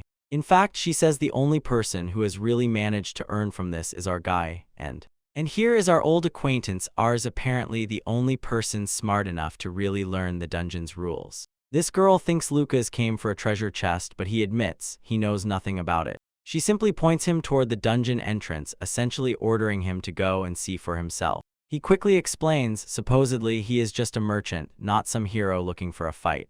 With a smile, she says that's probably for the best. Travelers here have a much harder time making their way and clearing this place. Then she throws a price tag at him, 1 silver coin, to let him try. Lucas immediately gets confused and starts insisting that he has no intention of trying, and she just leans back calm as a cucumber in a jar and reminds him that the entrance costs 1 silver. Our guy is completely stunned. Clearly, he is not used to being confronted with such a fact so directly. And despite all his protests, his feet still move on their own toward the entrance to the beginner's course. The next moment, he is already in that same tiled room, looking at the wall with the rules, just like we did. With an expression of pure resignation, he reaches out and presses the big obvious button. And just like that, our non-adventurous merchant officially became a paying customer of this crazy dungeon. Lucas enters the puzzle room, too composed for all this nonsense. He takes his first step onto the grid, no hint of fear on his face. Standing in the center, he calmly assesses the situation, completely opposite to our guy. His brain works on classic RPG logic. Dungeons are for fighting monsters and collecting loot. This place is a continuous, strange, deadly, dangerous mystery, and monsters are not visible here. Lucas quietly asked himself what the hell kind of place this is, and what it is for it all. He is already analyzing the business model, trying to find out who assembled it and why it feels more like a shop than a deadly trap. Then our guy takes a direct approach and asks the empty room if the dungeon master can explain the very concept. And he gets exactly the answer he expected: complete dead silence. Sighing, he admits, yes, probably it was a stupid question that he apparently said out loud. Then he adjusts his glasses, confident that he has cracked the code. Only a human could clear this. And with that, he simply starts pacing the floor with absolute confidence. He didn't even hesitate, just walks through the deadly tiles as if it's his territory. Having won the prize, he casually states that he is taking the silver right now. He reaches out to grab the ingot and seems to have solved the puzzle on the first try. We move back to that day, the day before, where a mountain of shiny silver coins unfolds before us. In the dispatch room, Yui is almost drowning in earnings, celebrating his brilliant business plan. He boasts statistics: over 1,000 silver in a week, and on the first day a retention rate of 75. After that, he starts babbling about user acquisition and retention drop-off, completely losing his skeleton minions in corporate jargon. He just laughs at his caps, shaking the skeleton, who has no idea what's going on. A true startup thief. His minion throws a look that screams, "I'm so tired of this startup already." For now, he is practicing his new corporate jargon as if he were a freshman student who just discovered economics. Looking at his pile of cash, the skeleton wonders if it will be possible to squeeze even one real prize out of it. You just casually use his dungeon master powers and literally pull pure silver from the coins, and then, which at first just spews that ugly lump of metal onto the table, but then he just pokes it a few times, forming from it a prize for the intermediate course. And so he already has 3 perfect shiny silver ingots, although they look a bit small. He decides a bunch of small prizes looks more attractive, and his skeleton buddy has been horrified by his boss's antics from the very beginning. This minion shows such fine metalworking usually requires a whole team of masters. Then his skeleton asks if he really seriously plans to put this in every single trial room without exception. He sharply replies that they have 40 rooms and asks if the skeleton has already counted. And the skeleton excitedly counts that they will need 120 ingots, and that's definitely not what you meant. A small diagram reveals the real trick: touch the prize, you won't get it, it will only trigger a teleport trap. One of his minions, in despair, "Do you really want to deceive the adventurers who finally won?" But you explain they don't teleport the player from asterisk, they just teleport the asterisk prize to the one and only real target room. When the plan is already made, a small shadow creature happily places the real ingot on its pedestal. Suddenly an alarm goes off and it was just taken. His servants are simply going crazy. You just watched as a silhouette appeared in the prize room, mumbling that he knew this guy would definitely come, and of course it's our guy holding the ingot and so smugly hissing that it overflows. One of the minions calls him a special class adventurer, and this term instantly confuses you. This skeleton explains heroes with a level above special national, but almost no one has heard of such. Then his minion starts grumbling that ours took their only silver ingot and it looks a bit sneaky. You don't worry, the most important thing is that the dungeon works and gains momentum. He perceives it as a grand advertising victory. If we win, Hawk Hill's reputation will just explode. When the rumor spreads that the prize is 100 pure silver, he predicts customers will line up all around the block. His subordinate asks if he really calculated everything so far ahead, and you smugly reply, "Of course, but the skeleton points out a flaw. What if ours tries again, or does he even have money for it?" This pushes another minion into real panic. He realizes the reward stock can't keep up with demand. You calmly throw them another rule: the dungeon can only be cleared once a day. And the skeleton just froze empty and helplessly stared, unable to digest the new information. Yu explains it's simple, he uses a biometric authentication system to prevent repeat winners. His minion has no idea at all what biometric authentication is supposed to mean. So you clarify, at the input they scan the iris of each adventurer and create a unique identifier for each person. This skeleton only silently mumbles "boss," while you calmly ask what the problem is. In a moment the minion simply calls the whole system crazy, and you glow with pride for its creation. He even wonders how the touch iris scanner has not yet become widespread in Japan, and that makes him a true pioneer. When asked if our intermediate course will be tried, you answer that it will not be open for some time yet. This skeleton is confused and does not understand why they stopped their best advertisement and will not let it run again tomorrow. You have to remind him of one clear rule for the day. It makes the minions shout that hours are broken. Meanwhile, Ara's party has already held meetings. They tell him that for what lies ahead, a serious level of upgrade is needed. You smile confidently. You say they will need a few days to clear the dungeon again, and you give them plenty of time to earn. He laughs to his minions about the perfect plan, and one skeleton does not want to believe it at all. And already the next day, the minion rushed forward shouting, "Someone else has already cleared everything." You froze in horror. We see the boots of the new winner stepping over the threshold of the final chamber. And Lucas immediately suspects that the silver ingot is treacherously charged with a teleportation spell. He glanced at the altar, and now it was empty and nowhere could any reward be seen. Suddenly, a figure in a hood emerges behind him, and Lucas was startled. The dungeon master himself was lurking. Our guy immediately asks if this mysterious person is the one who controls this whole quirky operation. The hood simply gives a straightforward, non-committal yes, confirming his identity. Lucas processed everything and concluded, only a true genius could create such an unusual dungeon. Yu looms over him and says he has a question, and that Lucas's answer depends entirely on him.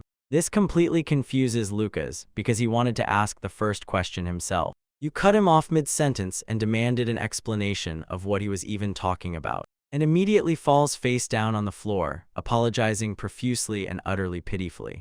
Lucas remains standing in place, completely bewildered by this sudden and dramatic change of character. You explained that you didn't think anyone would clear it so quickly, so he didn't even have time to prepare the next prize. He points to the empty pedestal, admitting his stock of awards cannot keep up with the winners. From the floor, he throws another tiny, pathetic sorry for the inconvenience, a true professional.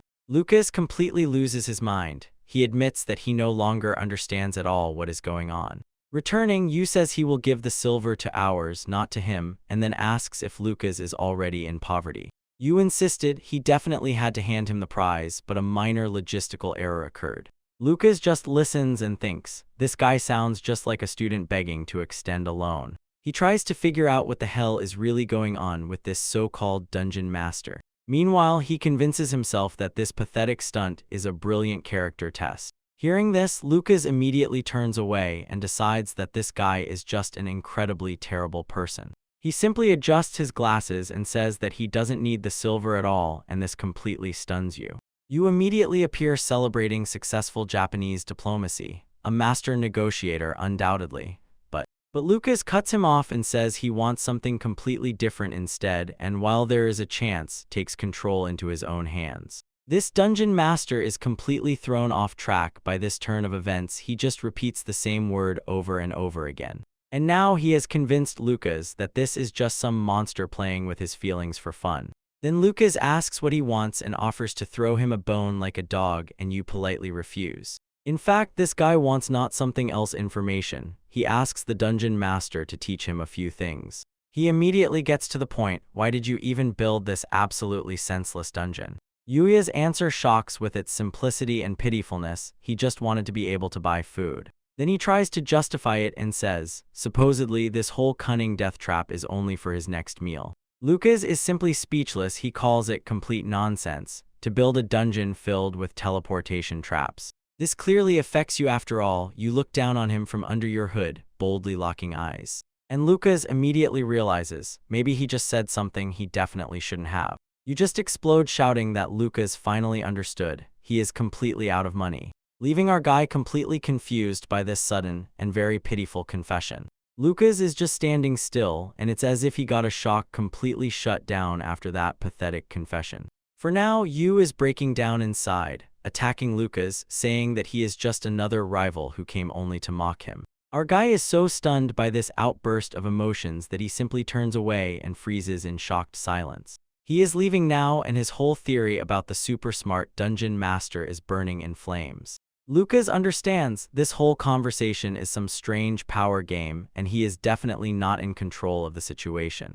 With a sigh, he practically surrenders, and this throws you off balance and completely catches you off guard. You ask what happened with this sudden turn, and Lucas admits he thought his true goal was exposed. And he just bursts into a story about his past, saying that in business school he was a genius but always felt inadequate. You just stand and watch, completely bewildered by this sudden and overly unnecessary personal monologue. This memory shows one of his old rivals, a guy who, apparently, is naturally gifted at everything. Lucas says he could not even imagine he would have to face a business rival he simply could not compete with. After he went through that, he had to admit, this strange prison was simply brilliant. He couldn't even imagine what was in the mind of a person who would build something so unconventional. And it gave him such a thrill that he hadn't felt in years, the drive of the unknown. He struggles between the hope of finding a true equal opponent and the despair of being completely crushed in class. He looks you straight in the eyes and declares that the dungeon master is even more incredible than the dungeon itself. You just stood still like completely baffled by the sudden heroic admiration. Lucas grabs him and flies too close, also fanboying over how he was outsmarted, and you shout about personal space. Overwhelmed with thoughts, Lucas is full of apologies that he got carried away. He says he just wants to talk. And probably you just sighed. The strange grabbing finally stopped. He nods cautiously, agreeing to talk. You take off, still trying to figure out who this guy is and what his deal is. Lucas immediately starts interrogating him, grilling him with questions about how many attempts it took to complete the dungeon. And you say in a deadpan voice that it was his first time, and Lucas is simply stunned. Lucas, as always the businessman, suggests setting up a shop right here, in the prize room. Then he shows that you do not look like a traveler, and his guesses suggest that you are just some merchant. You lay out your plan before the travelers, to sell food, gather supplies, and provide lodging. And Lucas is the same. Do you really think this will sell real voter support? You are just. You stare at him with a dead, impassive look and ask if he really does not understand. This completely throws Lucas off track. He cannot remember the last time someone told him he was wrong. And instead of getting offended, the guy somehow wildly rejoices and says, "How cool it is to be about nothing for the first time." Our guy is completely confused and awkwardly confirms, "Yes, of course it will sell." Then Lucas starts putting the pieces together and realizes, if the dungeon closes at sunset, travelers will need supplies. He asks if this is the conversation you want to discuss, and our guy simply tells him, "Go ahead, to the point." This business genius beams with joy. He understands that this is his ticket to unlimited time next to the new idol. He is so confident in everything that he already wants to start, immediately trembling with excitement. While you try to simply survive under the pure pressure of his character, you throw a faint thank you. After the agreement was concluded, she just as routinely sets up the table and chairs for their first official meeting, as if it were nothing special. Then a thought strikes Lucas. He remembers how you used to call yourself a novice. He realizes no ordinary novice could have such intelligence. He turns around and asks us what we think about it. Meanwhile, Yu is just relaxing with a drink and explains that the dungeon was not dangerous, just unusual. A teammate, expressionless, says that yes, unconventional definitely fits as one word for this. Lucas just bursts into wild laughter, and the woman asks if he is alright at all. But he is lost in his own world and gushes about how he finally met a mind that gives him real hope. Without saying another word, he sharply turns and walks away, announcing that he is heading back to the city.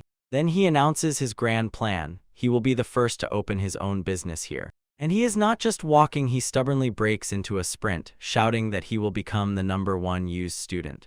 This is already a cult. He just watches him leave, completely baffled and having no idea what is wrong with this guy. The character card notes Lucas's flaw: he overthinks everything, and realizing this, he understands that running back to the city would take him a full 3 hours. The very next day, a new store appeared near the Dungeon Hills shop. Next door, Hills Restaurant. The staff is already in place, and it looks like the establishment is ready to operate. And to complete the instant business district, a brand new hotel appeared, the Hawken.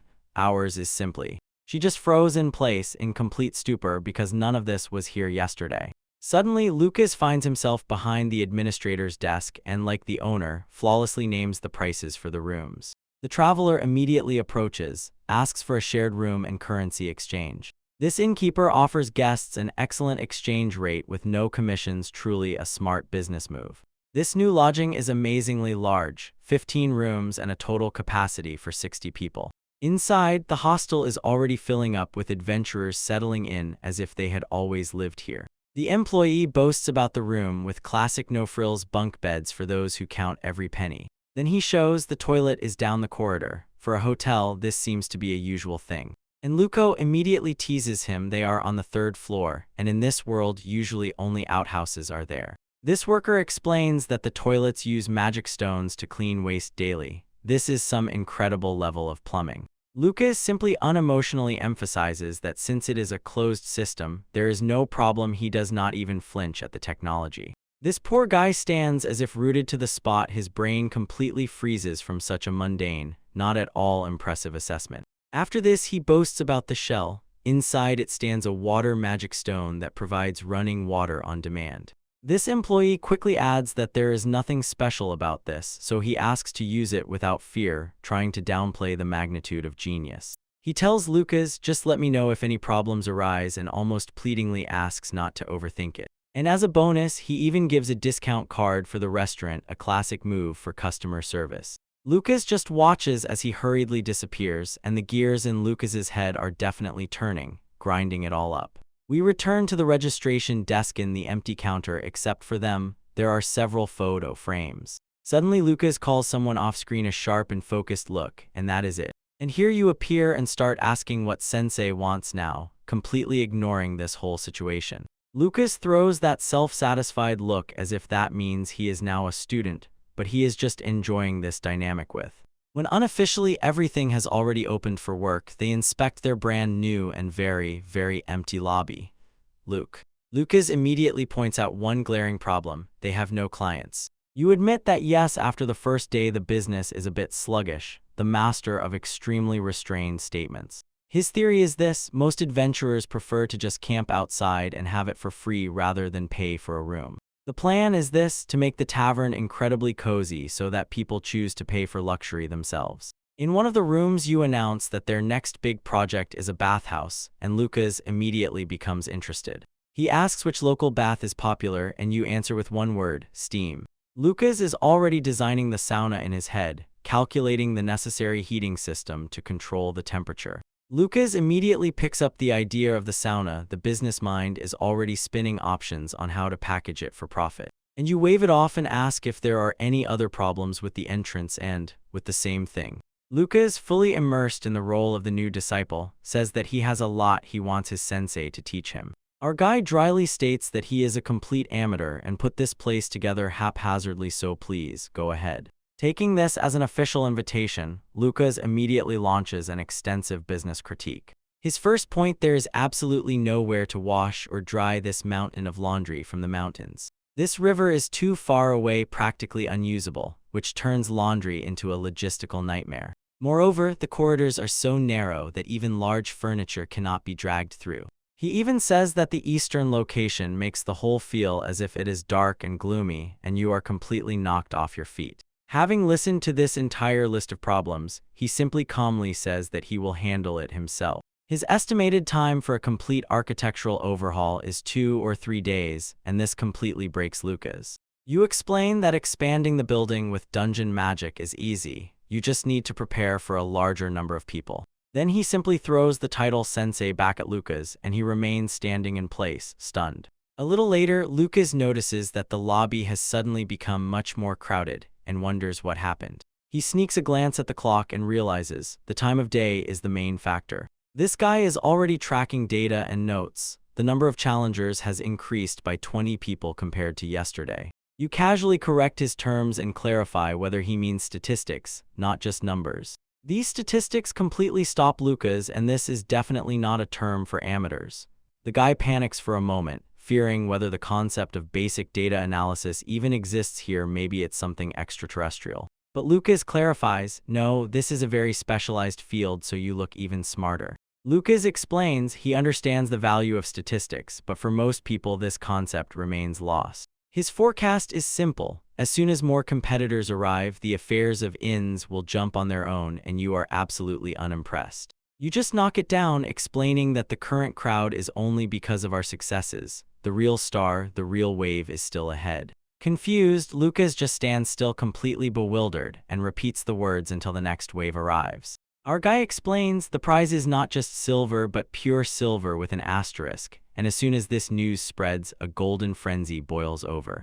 This completely throws Lucas off track. He cannot believe that you planned a second, greedily fueled assault of people. So he just leans back and orders Lucas, let him lay out his forecasts further. Lucas is all confused and burning with excitement, as if he is about to give a report about a book in front of his hero. His first move, the crowd will spread the rumor that this dungeon gives a real, valuable reward. But then he teases, supposedly there is another, even bigger factor involved here. The request for confirmation: this is silver, 100 pure, you just give the board. Lucas almost explodes with confirmation, shouting that he knew it. This is. The reason why this is such a big deal is simple. 100 pure silver is technically impossible to obtain, so its existence is an extremely strong magnet. While Yez was calculating, this dungeon system is an order of magnitude work for the function, but he never thought Lucas would use it for improvement. Snapping his fingers, Lucas announces, as soon as the information spreads, people will appear from everywhere. This is the second wave. And he is again in full worship mode, praising his sensei for a business model that no one ever came up with. You just boldly threw the word branding at him, and Lucas was completely thrown off balance. Our guy lays out two of his key principles. It is completely safe and the reward is exceptional. Moreover, anyone can try immediately, an absolutely irresistible offer for any traveler. Lucas just nods and his brain is buzzing as he processes this branding idea. Then he asks what you meant about the problem in the surrounding area that was his main obsessive fear. We just keep stone faces, like going to that dungeon is a walk, but the path through the forest is teeming with monsters, not a walk at all. That's why the inn is brilliant. It's a clean, safe refuge from all that wild nonsense. This lamp goes out and Lucas immediately explodes with pure, unadulterated professional enthusiasm. He finally understood it. He asks if it's the same asterisk, why you tracked it, and our guy just wearily nods, a tired yes, completely exhausted. Then you notice that Lucas is already handing out plates with the Hawk Hill brand. He immediately got the point. Sitting like a king on a throne, you ask about the plates and Lucas immediately starts apologizing for acting prematurely. And you just shut him down, explaining that it's not a problem. That's literally the whole point of branding. Lucas raises the plate eyes of a mad fanatic. You are completely justifiably horrified. As it turned out, this madman hired someone to make them custom overnight, and he is even proud of the design. You ask where he even got the money, and Lucas simply admits matter-of-factly, he took out a loan. And then he pressures you with all his might, like he's betting that this venture will succeed, putting his own reputation on the line. And you, trembling, are confident in everything. This guy will really kill him if the business collapses. Later you show some intermediate formation magic, sitting on the toilet as always, without any strain. Lucas remains completely silent. His mind is twisted by this mundane display of high-level magic. Then a flash and you call a whole crowd of plates, explaining that he just knocked them all down here with 100-fold force of dungeon magic. Lucas picks it up and, looking intently, examines the magically created item. He notes that Yu's design is slightly different, but much more beautiful than his own rushed version. You just shrugged and said that he used a prettier font because he is good at that. Lucas literally admires the craftsmanship of the plate, endlessly praising its perfect curves. You just, as if nothing special, threw out that this is a universal design. And this word completely blows Lucas's mind. Universal. Our guy explains it as a design that anyone can use, rounded corners so that in a fantasy world you don't get hurt on the protrusions. This concept completely shatters Lucas's reality, and he remains utterly stunned and silent. He is just standing still, clutching that plate and trembling from the pure genius of this whole stunt. This poor guy had a complete fanboy meltdown over basic ergonomics. You are already annoying everyone with all this. You basically forced him to pull himself together, but it's just a plate. Then he says he has high hopes for Lucas, so he can confidently meet them. These praises from his sensei almost throw Lucas into another dimension. He tearfully swears he will not betray this trust and vows that this matter must end in success. You read a very bad mood from this level of dedication. Meanwhile, Lucas is begging for his next orders. His brilliant solution to this awkward heroization: let's go eat. The scene shifts to a restaurant. There is already a crowd of happy travelers. They head to very luxurious doors deep inside the establishment. And of course there is a sign for the VIP room. Everything is here. Inside, Yu sits all alone at a huge, and no one else at an empty banquet table. He is almost choking with anticipation. Steam curls from him, as if from a cartoon.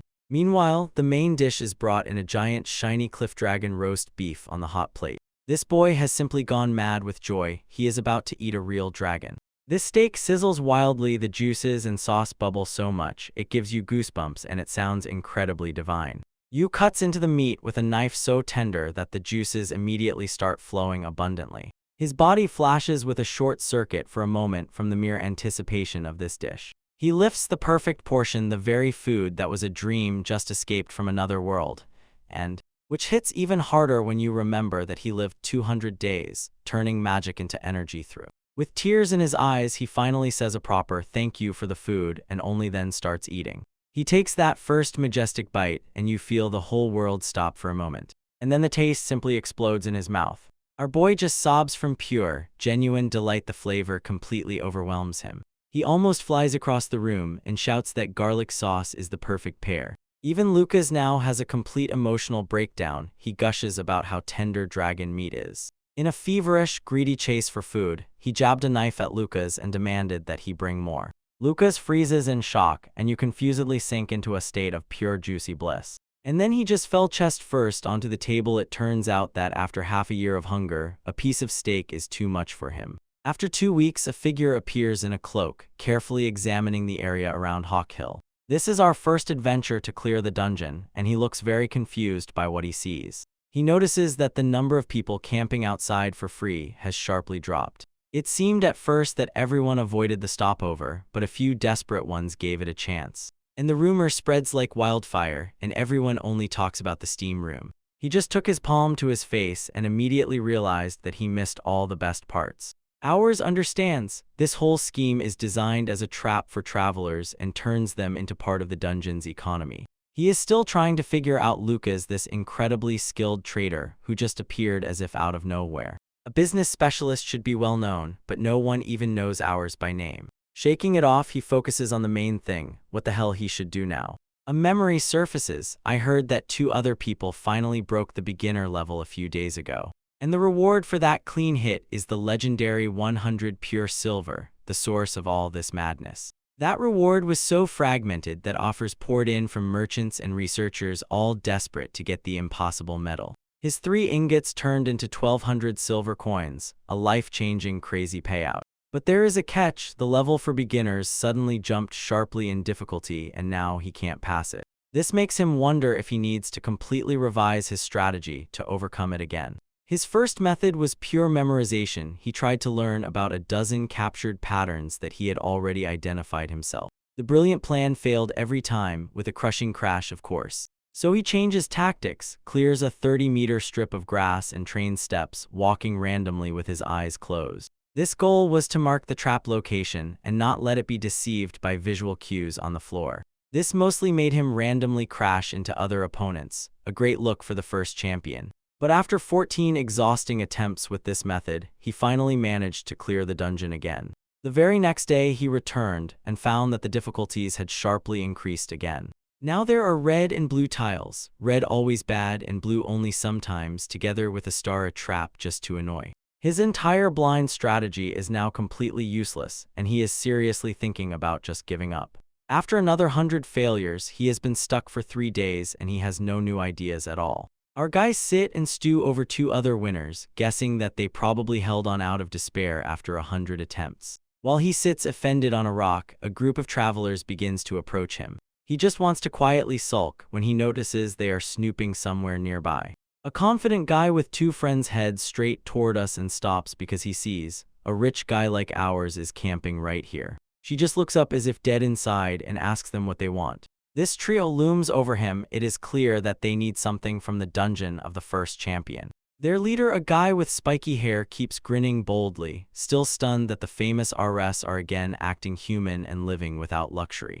Our guy is unimpressed. He sees them having fun while he himself is suffering. Then he starts bragging that he sold his silver reward for 3 gold coins. He completely crushed us. He got such a huge payout check, so the price is wildly falling. He remembers how his first clear net brought 12 gold coins per ingot, and now the price is plummeting freely. With a greater number of winners, the stock of pure silver begins to flood the market exactly as he feared. The guy with spiky hair made his move. They need to unite and exchange information. His brilliant plan is to make them combine one-time clear knowledge to calculate the second round. He just watches intently, understanding. This guy is just as stuck and just as mad. He recalls all the other adventurers who have already tried to extract information from him. His rule was simple: exchange information only for something equivalent, but no one had anything to offer. And then he simply knocks that one down in an instant, declares that there is no mutual benefit here. The comrades of this guy get worked up and snort wildly that our first clear result is probably just a coincidence, and the leader immediately parries. That's exactly why everyone calls him Stingy R. What a reputation. This guy with spiky hair whines that we are hypocrites. Allegedly, we don't share information with other travelers. He throws tantrums, accusing ours of just wanting to show off by taking this dungeon alone. Moping mutters about how disappointed he is. Allegedly, the great traveler turned out to be a petty fool. She just looks at him with an empty, soulless gaze, and with that warns him not to climb too high. This cold look immediately silences him. His ego takes a hard, direct hit. Well, of course, then he yells to his guys to surround ours and beat them. Diplomacy in all its glory. OFFFF. A whole crowd of young men with homemade weapons gathers closer. It's clear they are ready to fight. He simply calmly surveys the situation. There are 6 of them, and he was already planning to leave. His hand rests on the sword. He thinks this might be a good moment to finally let loose. Then he challenges the whole group and promises to show what a special grade adventure really means. This leader just shouts, "Shut up," completely losing composure in front of such confidence. With a battle cry, the crowd rushes forward, and ours just stand there completely calm, as if it doesn't concern them. One of the thugs has his club torn away, and he swings it with all the grace of a falling tree. He easily and effortlessly dodges the clumsy strike, and the man continues swinging at empty air. He has already passed the first attacker, not even breaking a sweat. The facial expression is pure, unmasked boredom. This is not even a warm-up for him. This leader panics and orders the team to surround him and press tightly. A truly brilliant strategy. One of the bigger ones decides to grab him from behind and looks incredibly pleased with himself. And ours simply roots himself in place and plants a foot, preparing a little surprise for that street stray who is approaching. And with one simple sweep to the leg, he throws that guy so that he flips head over heels. That's the whole deal. This fallen thug sharply rolls upward, bares his teeth, and screams that he is not underestimated, but it's already too late, friend. While he still hasn't managed to stand on his feet, ours are already closing the distance for the next capture. And he simply, without any ceremony, jams his fist right into the face of that guy. Another one wildly swings a club, but ours catch it a moment lower as if it is moving in slow motion. Now these guys complain that he is too small a target, and this is a new excuse for why we fight poorly. Ours just jerks his hand and completely rejects their worthless threat attempt.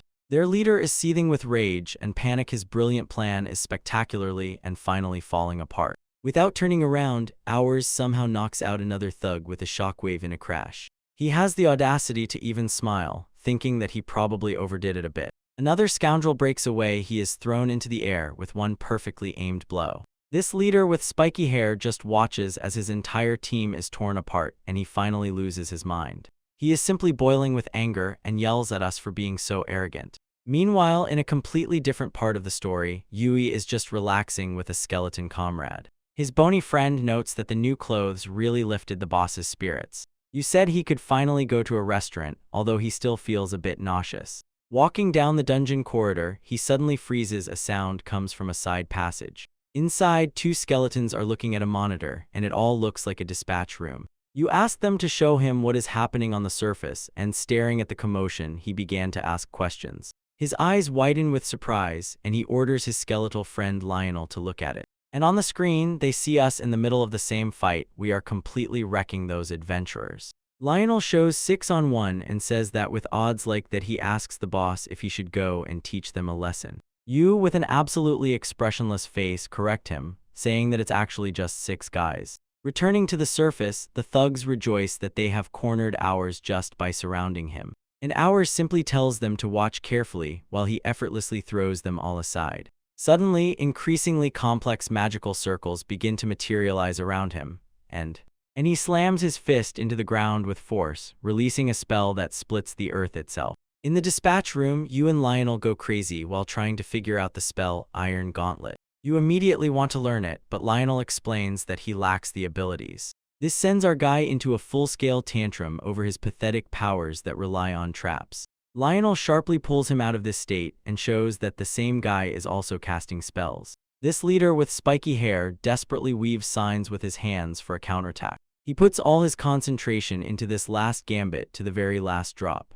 and he releases a huge lightning strike, another powerful mid-level spell. You are completely captivated, going crazy with excitement, fanboying and raving about the cool-sounding Raiden attack. Of course, he wants to learn ***1-2, but he is rudely stopped again, lacking the required affinity. So he returns to whining, demanding that his dungeon core Kao-chan give him some combat magic. Kao-chan appears and dryly, without any embellishments, reports he has no offensive spell 0. Then she asks if her delivery was too cold. This is simply the height of emotional breakdown, like in K. While Kuchan sighs heavily off-screen, Lionel tries to comfort you, completely broken. Meanwhile, the fight is already over. R stands victorious over the punk leader. R stands over the punk leader. He now swallows dust and regrets every life decision. Below, you are driving yourself crazy over the lightning, but Lionel clarifies. Hours used an item to dodge the strike. To take a direct lightning hit to the face and just walk away, then you realize how crazy the special great traveler is. Lionel beams with self-satisfaction, reminding that he warned, don't underestimate that guy. Classic, I told you so. Chibai Winna's circle around him. They figure if Hours gets stuck, he will just give up and quietly disappear in a few days. And they are right. Hours are already running this through their heads. If there is no more profit, time to pack up and go home. This gives a brilliant, terrible idea. Time to open a second dungeon for beginners to keep his new toy to himself. A tiny skeleton in sunglasses jumps out as if embodying the pure coolness of this overly responsible decision. Lionel, however, does not buy the cool guy image, asks, are you really sure about this? You are just sitting there with no idea what all the fuss is about. He is only about to release it. His bony friend immediately panics, warning that this is a colossal monodrain, but Yu just defiantly snorts with his 3 million points. With a dramatic punch upwards, he officially declares that the second dungeon is open, and Lionel feels a little dead inside because of it. The skeletal brigade immediately gets to work, ready to execute the boss's completely safe new plan without any tracing. In a moment, a small sticker skeleton sprints back, bringing a report to the boss. Meanwhile, 2 other skeletons are already whispering about the whole situation. Dungeon life is never boring. This messenger reports that an extremely serious situation has arisen. It sounds much more terrible than it probably really is. You silently swallow the pause and suddenly realize that this is a report from the demon tribe's room. Then he suddenly stops completely, and the skeleton asks if the boss has really already seriously forgotten. Lionel just explodes, reminding him about the demon child he saved. How could he forget about that? Embarrassed, you insist that he is sure. He told everyone to shut up before they could expose him. You finally asked what is happening with the demon kid. He looks completely indifferent, without any interest. Lionel explains that the boy, who had been unconscious all this time, has finally come to his senses. This makes you ask how long she has been unconscious. She clearly lost track of time. Lionel, all self-satisfied, declares that from his point of view it was almost an instant thanks to Bone Dead. Meanwhile, in the room with the demon kids, someone is definitely starting to stir. You peek from behind the corner and, gulping air, confirm the demon kid has officially already gotten up and is fidgeting.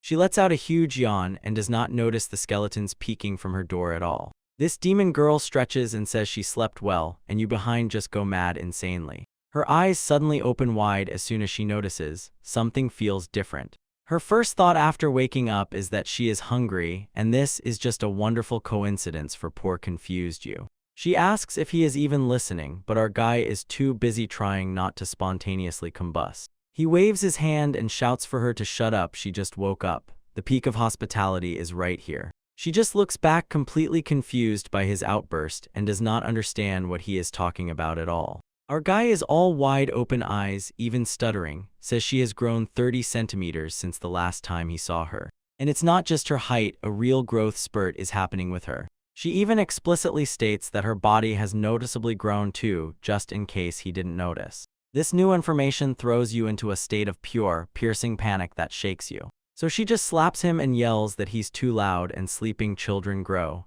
It's basic biology genius. He lies on the floor completely silent, and his skeleton friend peeks from somewhere beside. How are you, boss? Leaning over him, she repeats again and again that children who sleep a lot grow, explaining it as if he were 5 years old. She just glances at him and orders him to shut up. Gratitude washes over like a wave overflowing. You have a complete systemic failure. She screams that she turned into a giant old person, or no, wait, no, she didn't turn into one.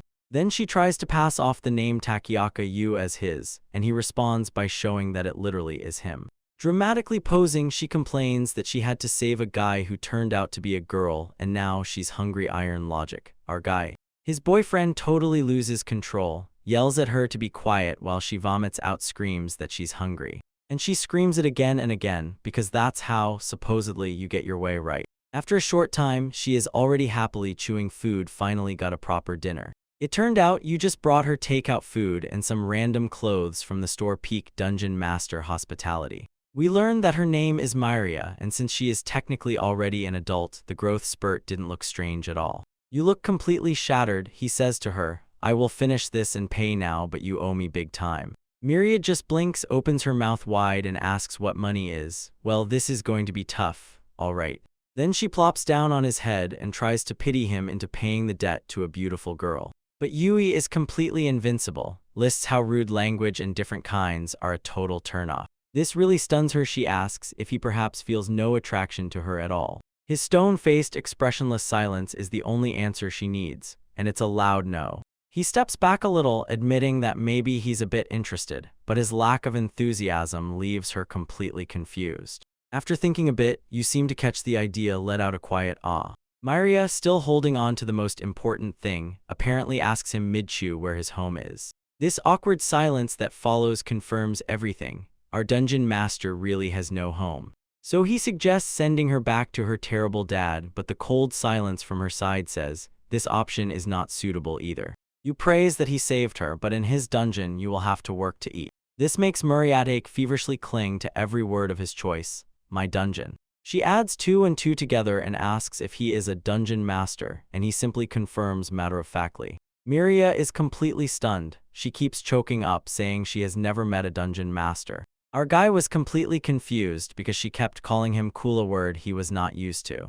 Her praise really works, and he blushes while she enthusiastically expands on how he keeps everything under control. He tries to keep a calm appearance, but Lionel dryly finishes, the boss is too easy to flatter. As soon as Myria became a fan, she immediately demands a grand tour of the entire place. You demonstratively indulge yourself, warn her not to get lost, and Lionel challenges him, saying he's a wimp. The first post is a huge high-tech command center, commanded by skeletons covered with it, and Myria is left speechless. He simply absorbs all of this into himself, puffing out his chest with pride for his impressive setup. Meanwhile, 2 skeletons from the staff are just chatting among themselves, asking what the hell is going on here. Lionel explains to Myria that the boss has a weakness for such extravagant spending, and you deny it. Then Myria notices the giant screen and, pointing at it, demands to know what it is. You explain that it is a live map of the dungeon showing the general location of any contenders inside. She thinks he means only travelers, but you explain it's not just for them. And then he drops a bombshell, even the merchants managed to clear his dungeon. This information completely short-circuits Myria's brain. Clearing the dungeon by the merchants' forces is impossible, unheard of. You just told her that it's easier to show than explain, and assured her that there is no real danger. She is still stunned by that story about the merchant, while Lionel calls his boss' methods at least unconventional. He laid everything out clearly. Myria, if you intend to live for free, get used to his rules. Then he shows the teleportation panel. The entrance there is quite normal, 1 silver coin per ticket. Myria immediately starts screaming that she has no money, but you are absolutely indifferent to her problems with. With an expression of complete indifference, he says that he does not engage in extorting money from participants. He simply orders her to move on and leaves her standing with utter defeat in her eyes from his cold attitude. Her mood instantly flips. She joyfully rushes off to fight the dungeon, and you remain completely bewildered. She waves goodbye to you and confidently asserts that she has finally solved her freeloading problem for good. But it's all an act. The system is programmed for petty revenge, so she actually won't go anywhere. Our guy just laughs, telling the skeleton that she will still manage to return, absolutely confident in his traps. Suddenly you get a hunch. This is too easy for her. She is just leisurely strolling, holding a drink in her hands. His skeletal squad is in complete shock. They shout that she simply took everything off without much discussion. Myria only looks back, confusedly explaining. She sees all the traps perfectly, down to every spot. The skeleton, trembling in the cauldron, philosophizes about how strange it is that people derive pleasure from such primitive traps. Lionel turns to him for confirmation, but his bony comrade just looks as if he is completely bored with all this. Then our guy clarifies what it means to be able to see where all the traps are laid out. Miria just casually, by the way, explains, it's a flow of magic, nothing special, no problem at all. This ability actually allows her to see the entire magical, nervous chain of the dungeon, so the traps become useless. Use brain and immediately a blue screen. He has absolutely no idea what she is talking about. Miria just stares at him and directly asks if he is an idiot. The disrespect is incredible. And you need to take a deep breath and remind yourself that you are an adult man here, you understand? Yes, friend. Yu grabs her by the face, forcing her to explain this ability to see magic in the most painful details. She breaks it down for him with a small diagram and asks why a trap would even hit someone right in midair. With maximum condescension, he explained, he simply extended the activation range of the traps up to the skybutt. But Miria just tears him apart for building traps without understanding the basic principles on which they stand. She points to the activation field itself, among the magical presencia, complete dead hint. And if you see this, you don't need to remember anything, you can just waltz right through. You are sweating as if it is some special power available only to demons. This news throws him into a panic. He shouts that all his traps must be redone immediately. Meanwhile, outside, one of our companions bursts in running and shouts that something terrible has happened. He just stands over the remains he smeared, says it's nothing and that he is not serious at all. But his friend clarifies the problem is not in this, the real critical issue is something else entirely. Completely baffled, R simply asks what the hell he is babbling about now. This guy sharply points with his hand and announces that a completely new dungeon has just opened out of nowhere, an SH. And here you go, a new entrance has hidden itself in the alley between the restaurant and the shop. They noticed the entire area suddenly expanded, and his companion was completely stunned. Even Hours looks in shock and does not understand how this place suddenly appeared out of nowhere. His friend adds that all this happened without a single sound, and it is simply creepy. Suddenly, our attention is drawn to something barely visible from the side. He notices the sign original, for the first beginner dungeon it still hangs there. And right next to it already hangs a new sign for the second beginner dungeon. A headache is already coming on. He mumbles that this dungeon always manages to exceed his expectations. He quickly recovers and, standing straight, gets into battle readiness no matter what this new shift brings. The crowd has already gathered near the new entrance. Someone is trying to push through the people to reach him. The word spreads quickly and suddenly everyone is shouting that the famous adventure's hours have already arrived. This crowd buzzes. Everyone wondered if he really came to challenge the new dungeon, which... Just then, a stern-looking high-level adventurer named Bogart approaches and asks if Hours are also interested. Hours immediately asks if Bogart has ever completed the first * beginner dungeon, and this confuses even this giant. Then he realizes he has never really heard any rumors that anyone of high ranker level like him managed to clear it. Meanwhile, somewhere behind, other adventurers are celebrating. It's good that they didn't reveal their blades as a secret. It turns out he was so absorbed in his duck all the time that he only just reached level 2 himself. Bogart simply brushes it off, and he is only interested in what Hours thinks about this new second dish. This sign explains the new rules. 2 beginner courses are open, and the advanced one is coming soon. He also adds a very reassuring warning that life is not in danger, and this does not look suspicious at all. Bogart notes the rules do not match those from the first dungeon, and finding a 5-person limit for the party surprises him. Wars wonders if all parties will appear in one place, but honestly admits he has no idea. Bogart, with a confident smile, raises a coin and declares that there is one very simple way to find out. This straightforward, no-nonsense approach looks as if it completely blinds our boyars. He only smiles in response, agreeing with the plan without any hesitation. They seal the deal with a fist bump. Bogart is fully fired up from the rare team meeting of top adventurers. This crowd is already whispering and murmuring, betting that everything will be cleared in a moment and guessing what the reward will be. Bogart is fully entertained by how intensely Hours is boiling, and he only smiles calmly and with quiet confidence. They approach the entrance, an ordinary brick wall with a slot for payment at the entrance. Without any hesitation, Bogart slides a coin into the machine and pays for entry. Our guy R signals, telling Bogart that it's time to go inside. And Bogart rumbles with excitement, ready for whatever comes next. Hours follows him and throws his own coin to complete the recording with the couturier. He has already decided that the second name of the dungeon is a joke and waits for another round of this nonsense. Then he remembers the first dungeon was already filled with things that shouldn't have been possible. So he prepares himself and throws himself towards everything the new course will throw at them. In a flash of light, he finds himself suddenly teleported into a dark, empty space. Bogart lands right next to him, completely bewildered, and asks what kind of place this is at all. Hours confirmed, they were teleported to the same place, the answer to one of their previous questions. The first thing they notice is the completely frightening silence in the room. Judging only by the airflow, Hours feel that they are now in a huge open space. Suddenly, a system message appears, the start of the dungeon and a warning: if you step beyond the light, there will be an exit. Then it repeats the same reassuring warning again: there is no risk to their lives. These rules clarify any failure if a monster attacks a trap or someone falls is punished by immediate expulsion, and we ask because we are still being asked about monsters.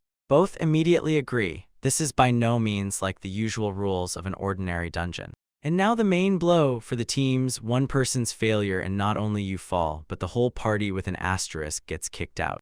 In this system, it is said that they can only walk on flickering paths but fly anywhere, and Bogart seems interested in the attack, but exactly how you want to take that part. Bogart is glowing, smiling slyly. Call this attack whatever you want, the rule allows it, so for him it is perfect. Then the system immediately outlines the reward for this whole affair: 1 gold coin. At the very first moment, Hours rejects this, thinking that a single coin is a pathetic trophy, not even worth the effort. But just as he is about to write it off, the system throws in something very important. But then it says that if no one clears the dungeon, the prize money carries over to the next day.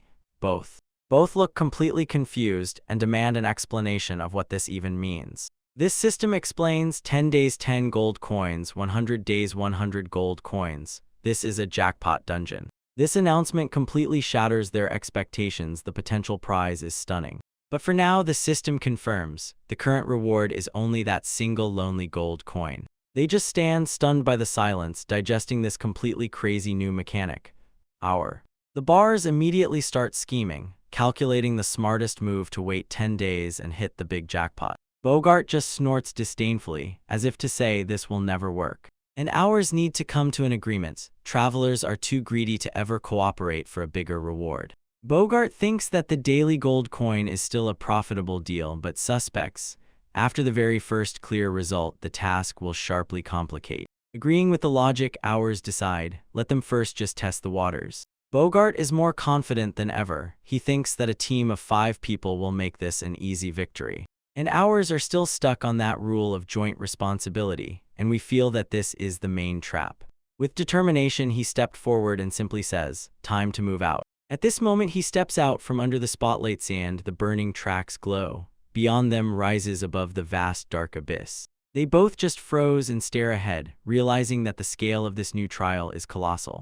Bogart stands with his arms crossed over his chest, already looking bored. This whole story about the dark void is clearly not to his liking. Glancing at the shining paths, he noticed how absurdly gigantic this place was. We agree, the chasm is easily over a kilometer wide, but there is no need to worry. Then his attention sharply shifts aside, and he calmly announces that they have enemies approaching. Our guy looks more interested than scared, and that is always a great sign.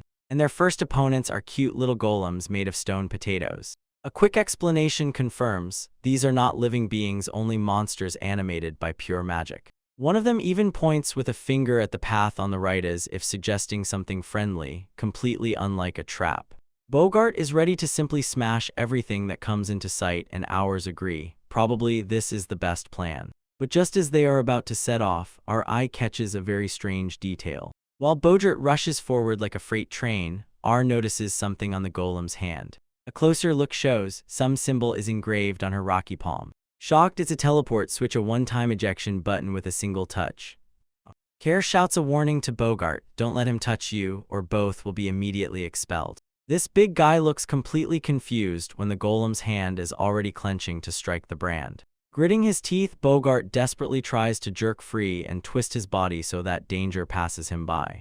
Even the golem looks stunned by his speed, a true testament to his high-rank level reactions. He manages to dodge at the last moment and, swinging the axe, delivers a powerful counterstrike with a growl from his gut. Bogart puts all his strength into cutting the monster's hand clean through to the bone. The axe bites in with a satisfying crunch, and the golem shatters into 1,000 pieces. The target was completely smashed by Bogart's blow. It exploded entirely into dust. With a loud jerk, he lands, clearly pleased with his one-time capture.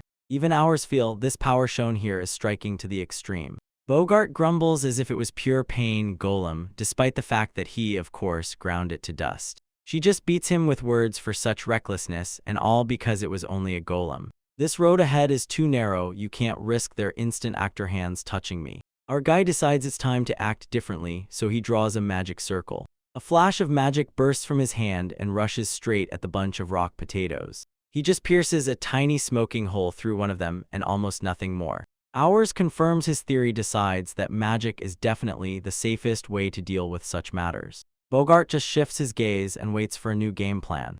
This new plan is simple. Bogart lures them in and ours take them down one by one with magic. With a sincere smile, Bogart immediately starts boldly mocking the stone monsters, drawing their attention to himself. He easily dodges their clumsy swings, presenting the perfect bait. Instead of smashing, he simply deflects it with one blow, the flat part of the axe. He pushed the little one so that he flew straight into the line of fire of our guys. Our guy is already waiting, and again fires another precise magical shot. His spell perfectly combines with the airborne golem, a direct hit. This blow sends the monster tumbling right off the glowing path into the abyss. Bogart shouts triumphantly, confirming, one monster is officially down, that's all from him. We fully support this plan, ready to keep the pace and not stop. Bogart immediately activates the action, drives another golem into the air with a strike. And our guys are already waiting, magical circles spin up for the perfect shot. His spell cuts through the air, piercing the flying stone boulder with pixel-perfect accuracy, hits the stone potato without a miss. Sending another one, he helplessly flips over and slides off the shimmering path straight into the void below. Bogart looks back. It is clear that he is impressed by how well their little system works. And then the golem comes too close to ours. Now, he definitely understands that he has entered the splash zone. He realizes his sword is practically useless against these creatures. It is not meant for smashing stones. So he rushes back, trying to gain at least some distance from this clumsy monster. Just then Bogart bursts in, intercepting the golem with his huge axe. Our land safely emerged from the threat, and I watched as his partner did all the heavy work. This golem swings, but Bogart is fully ready for it. He only barely smiles, thinking that in the end they are still just monsters. And Bogart proves it, flawlessly destroying the golem with a single strike. Bogart then roars and calls to ours, the one standing alone on the narrow ledge, to him. He gave him a big thumbs up and said that he was far too good a bait. It was truly a cool compliment. Together again, Bogart admits he knew that our strikes hit his shots perfectly on time. With a confident smile, ours says that it's time to move on, completely unaware of the little shadow creature walking behind him. Even one of the stone potato, rock potato, seems to notice that something strange is happening here. And then our guy finally turns sharply, completely stunned by what just sneaked up on him. It's a little shadow, another golem, and it is running straight towards ours. She dashes forward, the teleport hand stretches out to erase the party with a single touch. He barely has time to shout ZHD, and as soon as the golem's palm touches. And with that cute asterisk pof asterisk, the game is officially over for our heroes. Suddenly he is sitting again at the table, in a bright room, completely puzzled. Meanwhile, two more travelers looking at the monitor confirmed our results and Bogart's failure, although, frankly, they didn't expect much. Sitting in his chair, the boy wonders why such a high-ranking official as Bogart even agreed to work with him. He decides Bogart's intuition suggested that their opposite characters would make a good team and calls his boss. His boss turns out to be a skeleton, who calmly asks if the reward in the dungeon is really that pleasant. Our guy simply turns to him, asks what he means, and calls him Lionel. It turns out the skeleton has a name. New girl Myra says that the jackpot system works only when people actually pay daily to play. But ours don't worry, they say the first dungeon already brings enough to cover expenses, at least for now. Lionel the skeleton joins the conversation. The longer it drags on, the more their profits, oddly enough, actually grow. This system is designed to make adventurers drool over a huge jackpot up to 100 gold coins. Looking at the numbers our records show, a profit of 1 coin per day doesn't even cover their expenses. The real plan is to let the prize money accumulate, practice, and then it will clear everything by itself. For this whole scheme to work, the most important thing is to perfectly adjust the difficulty. Because in these games, if the prize becomes too big, some top player just swoops in and ruins the fun for everyone. This goal should look like it can be won for others, but in reality, it is set up so that only he can overcome it. Lionel says the whole system relies on the lottery, then asks what a lottery is. Hours try to explain the lottery economy, but Lionel's skeleton is already completely bored to the point of madness. The whole plan relies on adjusting the golem's strength precisely, strong enough to withstand others but one he can overcome. Lionel praises Hours for his bottomless magic, and then immediately clarifies it actually has a bottom. It turns out he himself created our rock potato golems, a new ability he unlocked. He can even make more skeletons like Lionel, but for now it's too expensive to gather a whole army. For now the plan is to watch adventurers storm the dungeon and wait until his own power grows. Hours gets down to business and asks Lionel about the exact cost of magic needed to maintain these homunculi. And Lionel just enjoys that his boss already has a reputation as a nearly legendary mage. After all, even the best military mages can summon only one such creature, while Hours have established mass production. Plus, Lionel reveals, Hours created their own small team White Bone Knights. One of the skeletal minions even peeks out just to announce how cool the name of their team sounds. Myra shouts at full speed that the name is actually incredibly cool. But Hours, absolutely unimpressed, thinks that Myra is too simple since she got so excited. He waved his hand at everything, brushing it off with a classic, "What difference does it make?" definitely not sharing their enthusiasm. After this, one can move on to the next stage of the plan, preparing the third dungeon. Hours tells Lionel that the matter must be done tonight to prepare, and leaves Myra completely in the dark. Myra immediately starts pestering them, asking what that thing is. She simply shuts her mouth, says that children don't need to know this, and of course, this provokes Myra. Then he adds that adults don't raise their voices just because they are hungry, and this is just the level of trolling beyond limits. And this was the last straw. Myra just breaks down crying while he begs her to stop.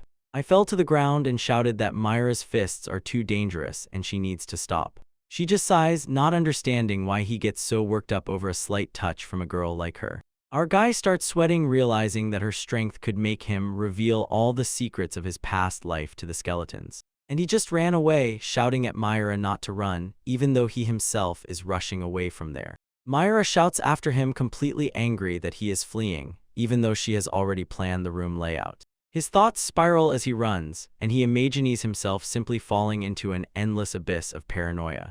Wandering through some mental landscape, he firmly decides, under no circumstances can memories be allowed to leak out. He begins to think how infinitely useful her ability would be for interrogating spies and criminals. But after a long dramatic pause, Hours just shrug their shoulders and brush it off with the classic whatever, deciding to postpone the issue. In his training cave, he concludes he doesn't need her power, better to just stick to the daily routine. He is bursting when he admits, in fact, he loves his daily sparring sessions with Lionel and their entire team. And it turns out that daily relentless burden is roadworks and all that comes with it. Meanwhile, in a luxurious mansion, some rich man is hysterically shouting about someone's incredible incompetence. This lord is going mad because his people still haven't been able to find that demon woman. He even throws a fork at one of his knights to make sure the message gets through a true leader. Tonight, Captain Brandy can only kneel and apologize for the complete failure. A flashback shows a captured bandit grumbling that during the escort mission he was trapped by ordinary soldiers. It seems they attacked not only the escort but in the process ended up captured themselves, and the real target Myra is still missing, and we see the same thugs dragging her away. This lord is still shouting at the top of his lungs, refusing to believe that his target could have simply disappeared. Captain Brandy can only apologize, trying to explain the situation to his very composed boss. With an irritated groan, the lord grabs his head. It is clear that he is already fed up with this helplessness. So he orders to bring Brandy, just find which dungeon she is in, and finally end this. Brandy has to report the bad news. The demon girl is nowhere to be seen, no trace at all. This lord starts throwing out theories, hoping that she was simply torn apart by wild dogs in the forest. He reasons anyone who runs into the forest usually hides in a dungeon, but she is not here. Brandy is immediately sent away. It looks like he is just trying to escape before another fork stabs the air. Outside, his smug vice captain asks if he managed to survive this meeting. Then he lifts the bloody rag from Brandy's head and mockingly asks if this can be considered survival. Brandy presses his palms to his face and lets out a pitiful groan. How is it that this pig is in charge of them? His lieutenant colonel only grins smugly and happily tells him not to call the nobles pigs, but Brandy doesn't even listen. The vice captain, as he leaves, shows that in fact everyone hates Lord and is just waiting to overthrow him. He even says that the Lord has no real duties, but this all unsettles Brandy too much. She no longer cares. Brandy understands this chatterbox could very well become his future son-in-law, and he is not mistaken, but still these are just mercenary soldiers. Then the camera crosses the scene to a walled city called Runefort, visible from a nearby hill. Its high walls are meant to keep every enemy out. This city is the central hub of the territory, a bustling town called Runefort. They are introduced to a newcomer, Lucas, who apparently is from this very town. And it turned out that this is exactly the same town where he ran his small dungeon scam. This vice captain explains their boss is a nobleman like all the others, only with a whole portfolio of estates and mansions. After stepping away, he asks why the Lord himself is so obsessed with the demon girl, calling his logic complete nonsense. As it turned out, Piggy Lord gave a whole fortune to another nobleman just to buy Myra as a slave. And the soldiers on whom the ambush was set were the Lord's own troops, not some random guards. His vice captain dreams that some bandit survives just to leave them at least a crumb, but Brandy instantly stops this. Since she was not on any main road, only one version remains. She is hiding in the forest or in the dungeon. This vice captain points the search for Brandy in the opposite direction from Runefort, suggesting that she will flee the city.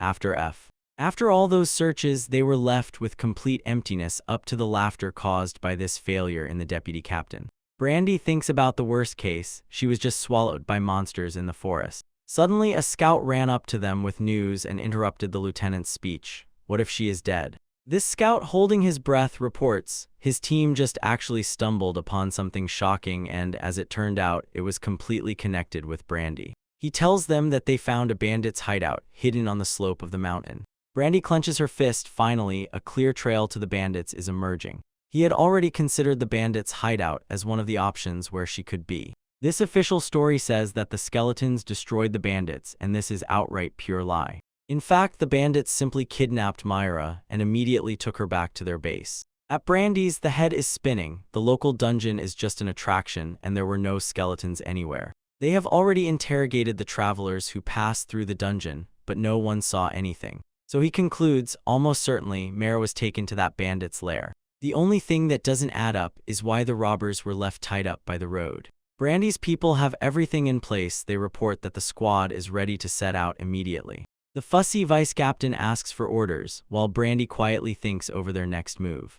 This decision was made to scatter the bandits much better than dealing with their boss. Meanwhile, in our dungeon prison, another executor bleeds from defeat, faceplants into the ground. The new traveler is completely stunned by the potato golem and doesn't understand what kind of quirky trap this is. His partner, a big burly guy, roars with laughter when he sees that childish, priceless grimace. This guy is just in shock. He's embarrassed that his teammates saw him looking so pathetic. They noticed that 4 golems appeared at once, so they decided the dungeon master must be incredibly powerful. The fact that teleportation works with one touch is a top-level skill, so this is truly a treacherous dungeon. In the hall, they admit this was only the prologue and the real dungeon remains a mystery. At that moment, the door to the room slowly creaked mournfully and opened, and a new guest appeared on the threshold. And it was Bogart, a high-ranking one from the same earlier group, and he was resolutely determined to try again.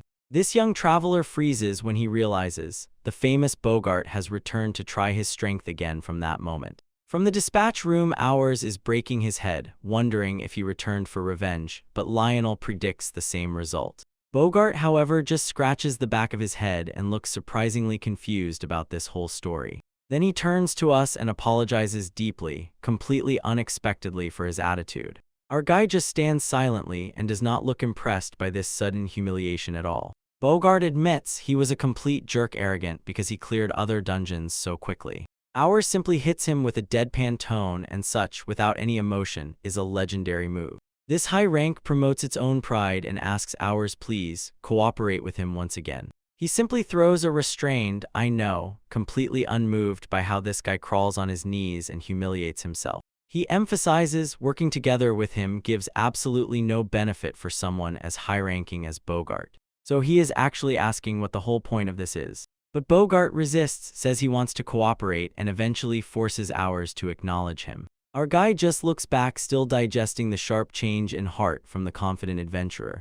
This veteran admits Hours are exactly those who carry everything alone, in solitude like a wolf through everything and F. In fact, he heard that almost all our main achievements were made without a party. Then Bogart leans closer and says, a smart kid like our guy has probably already understood the truth about this dungeon, that none of his previous experience or tactics will work here. And precisely because of this, he insists, Hours need a person with a different perspective to succeed. He barely manages to say his piece when another voice cuts in from the side. Hey, this is. It was other travelers who got into trouble earlier, and they overheard the entire conversation. They seize the chance and ask if they can join the party, admitting that they have long dreamed of teaming up with Hours. Some even say, since this dungeon is a great equalizer, maybe for the first time they can really be useful. Everyone is surprised by this, but Hours laughs and agrees with the idea, while Bogart chuckles somewhere behind. So he officially declares it. They will all work together to develop a strategy. Of course, in his mind he is already planning to become the second and then clean everything up. One must keep a low profile. Suddenly some random newcomer flies into his face, demanding to say his name, and he's a handsome guy. The scene switches to a tavern. Their two other travelers are drinking and arguing. One of them, blindfolded, accuses his partner and says he could have progressed further if he hadn't been held back. This guy with the bandage is still yelling at his partner, but Lionel suddenly appears and orders them to stop the quarrel. He just calmly says that the travelers have really started holding strategic meetings, a shocking turn of events. It seems Hours have already shared some data, but even with his help no one managed to clear the second floor. And then this absolute weirdo in glasses flies in, dances a little, and shouts about his master's new dungeon. He is immediately knocked down with one shot by a potato golem, a truly majestic entrance. Our guys note that Luca is a newbie, but he got further than anyone before getting scared and running away. So Lionel says it's time for them to make their move, and our guys calmly agree. Then the scene sharply shifts to a quiet forest as night begins to fall. Our guy is confident he will reach the first town before the end of the day. Lionel reminds him that at such a late hour there will be no carriages, so they are walking. He also says that thanks to the soldiers' investigation, bandits will no longer be a problem. Just a careless yeah while they keep walking.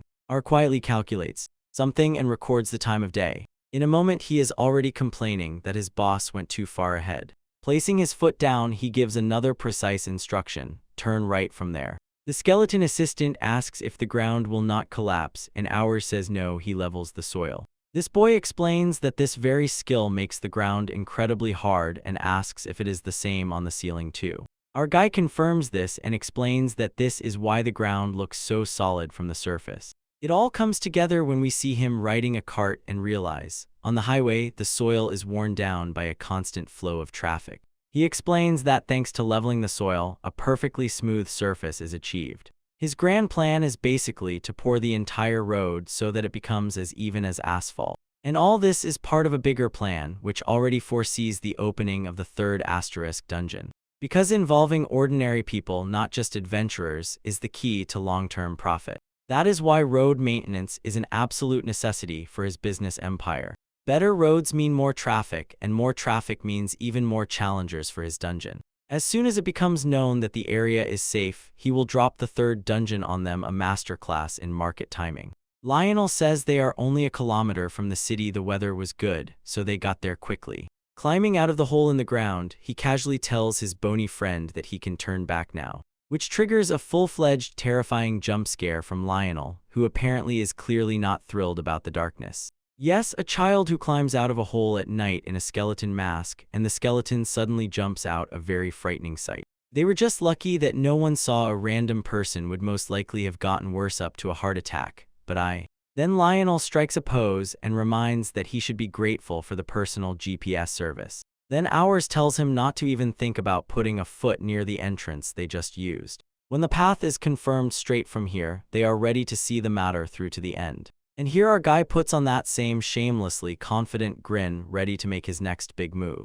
He throws his hands forward, preparing to cast his signature road-laying magic. And with a dramatic gesture, he shouts, ground leveling, like a construction superhero.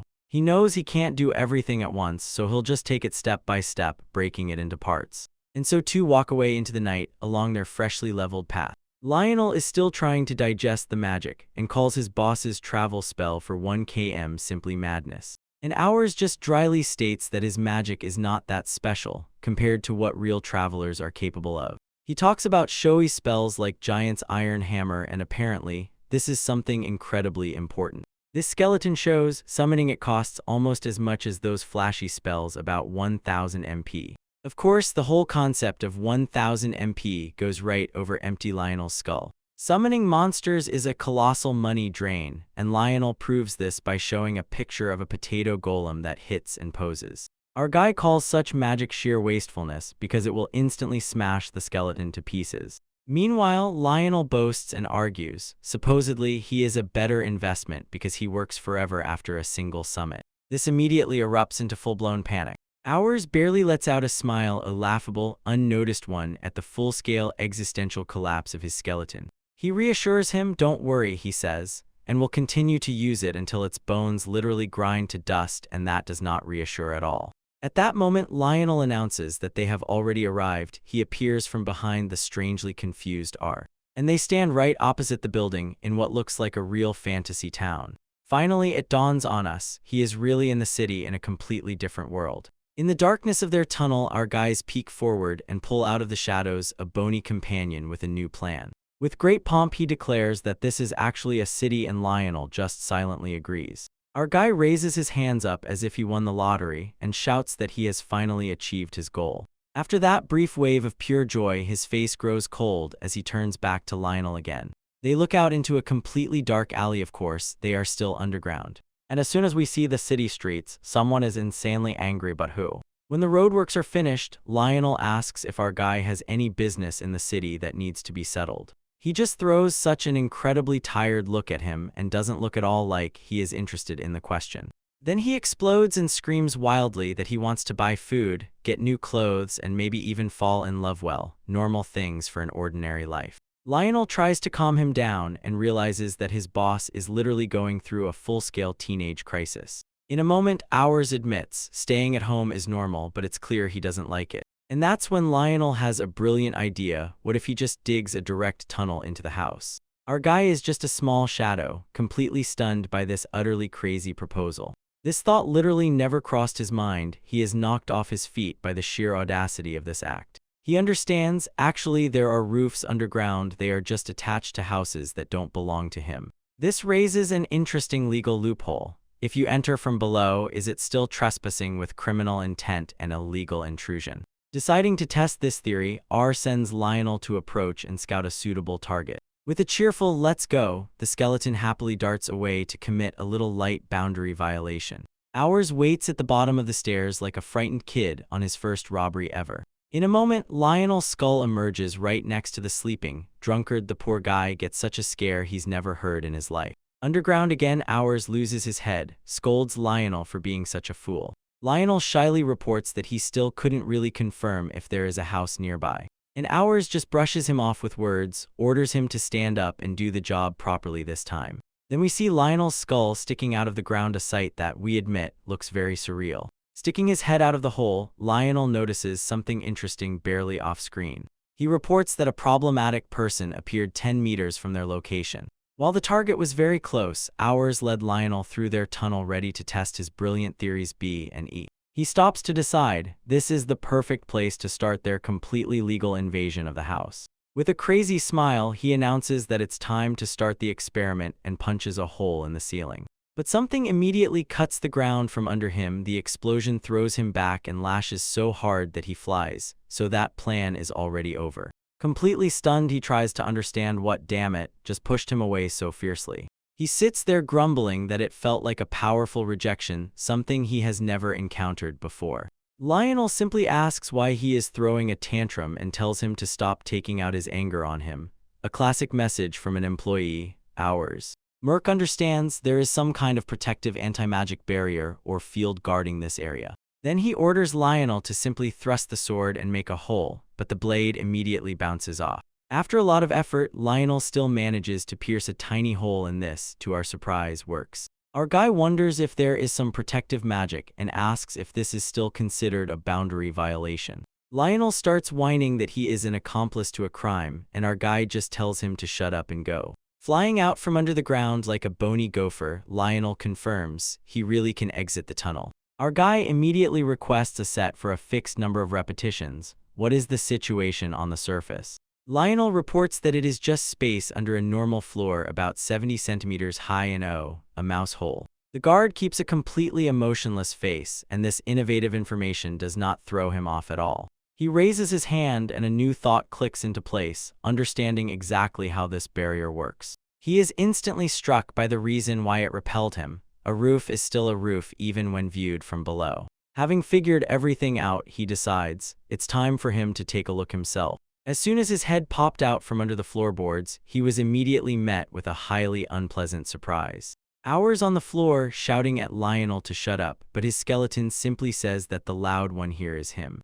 Then Lionel proudly introduces his new friend, a real little mouse he found under the floorboards. Our guy immediately jumps up and screams wildly that this is not cute at all, demanding to remove this disgusting thing crawling everywhere.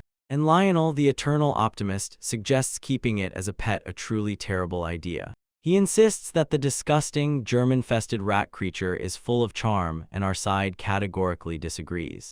This little mouse even strikes a cute pose, and because of this, Lionel is only more convinced that it is trying to bribe us with its appearance. The whole argument escalates to such a racket that ours is simply thrown out of the hole, while Lionel calmly points out the volume problems of his boss. Suddenly, someone from above shouts for them to come out, and ours panic, deciding that the owner caught them. But this is not the homeowner. These are two very angry guys accusing them of sneaking into the Adventurers Guild. We are completely baffled by this turn of events. The Adventurers Guild finally caught on to the situation, and cold sweat poured like a river. Meanwhile, Lionel boldly winks and shows a thumbs up. Of course, he calculated all this. This one starts begging from above, "Cut," he shouts to the killers underground, and ours break into a panic-stricken, "save yourself however you can" hysteria. We see a wide shot of the town, and it has no idea about the drama unfolding in the guild. Next, the shot cuts to a bright daytime sky. This clearly shows a big jump in time or place.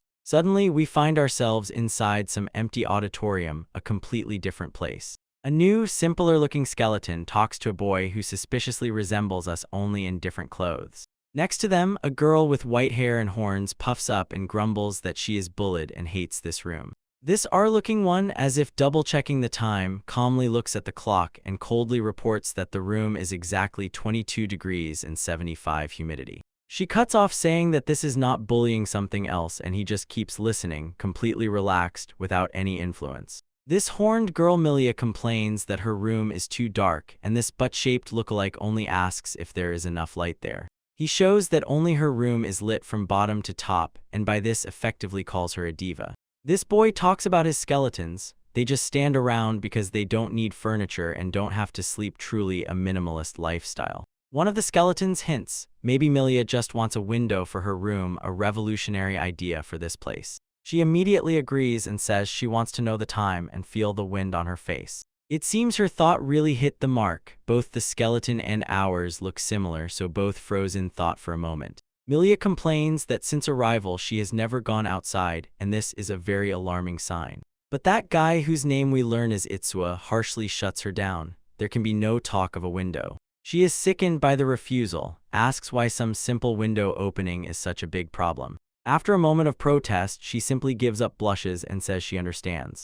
But she has one condition: if she cannot have a window, she wants to move to a room far, far away from him. Her face is a complete chaos of confusion and anger as she asks why he behaves so stubbornly. Itsua explains, a window is just another entrance for invaders, so risk management is key. This drives her mad and she screams, asking if he doesn't consider her family at all. He coldly replies no, and also that he can just set teleportation traps and bypass everything. Itsuo continues his lecture on dungeon safety and explains how teleportation can be controlled using relay nodes. Milius retorts that distance is not trivial and shouts about the emotional chasm between them. He just waves it off, saying that the distance between their hearts does not shorten no matter what. His emotional density simply overwhelms her face. It involuntarily crumples in pure, shameless frustration. Finally, she clenches her teeth and mumbles his name, Itsuo, completely broken, without any strength. Itsuo simply shouts idiot at Milieu, and nearby a skeleton calmly watches. The boss is officially angry.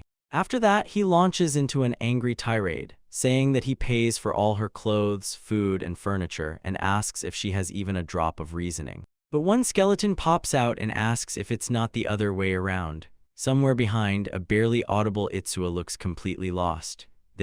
This skeleton explains that Itsuo simply does not understand human things, essentially calling him an emotionally underdeveloped robot. Suddenly, Itsuya receives a barrage of system notifications, and a whole set of new labyrinth magic abilities unlock. He is completely confused, whispering to his skeletons that he just heard a voice, and they just freeze and look at him as if he finally lost his mind. And in his head appears a cool girl in sunglasses, his imaginary Chaos-chan, who, it turns out, is just an ordinary hallucination. One of his skeletons cuts right into his face, showing how terrible it is to hallucinate and hire imaginary friends. We get a short tutorial. Dungeon's max MP grows by absorbing things like trash from hotels for ecological domination over the world. His imaginary friend Kaihou-chan asked him to list the new labyrinth magic spells he just learned. He mumbles so quietly that he feels this new magic is fundamentally different from anything he has ever used. The system menu pops up. There are options like Labyrinth Occupation and Labyrinth Alliance, and it all suspiciously looks like a game interface. Kaihou-chan asks what Labyrinth Occupation does, and the system explains it allows him to capture neighboring dungeons. He immediately demands clarification, so he can just steal the property of another dungeon master. The system clarifies this applies not only to dungeons, any building belonging to someone else also qualifies for hostile takeover. And everything falls into place. He is thrown back into the memory of how he was thrown through the ceiling of the Travelers Guild, and he finally understands why. The reason he was pushed away was that the building was considered property belonging to another organization. The diagram shows that as a dungeon master he can move only in his own dungeon, while Lionel can go anywhere. Another diagram explained he cannot enter the guild because those are someone else's dungeons, but his underground tunnel beneath it is his own territory. Itsuo clenches his cloak. A drop of sweat appears on his face as he realizes the insane potential of capturing the labyrinth. Itsuo understands that he can connect buildings underground, so he deploys an underground metro system for petty crimes throughout the city. His brain immediately breaks down the possibilities: free food, free clothes, all the benefits of owning an entire town. Excitedly, he asks Kaihou-chan, does this mean he can just capture any asterisk dungeon he connects to?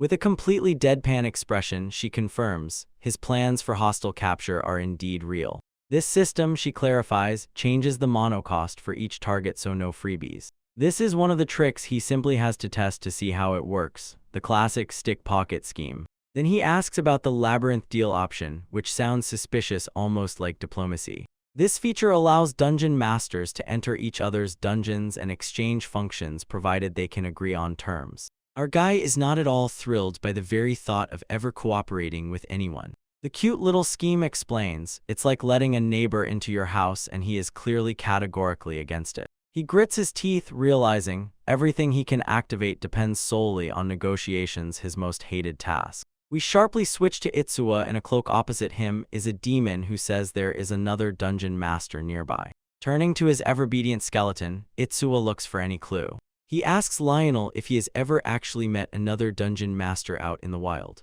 Lionel just shrugs and says that Itsuo is the first boss he has ever summoned, and that's not a very helpful answer.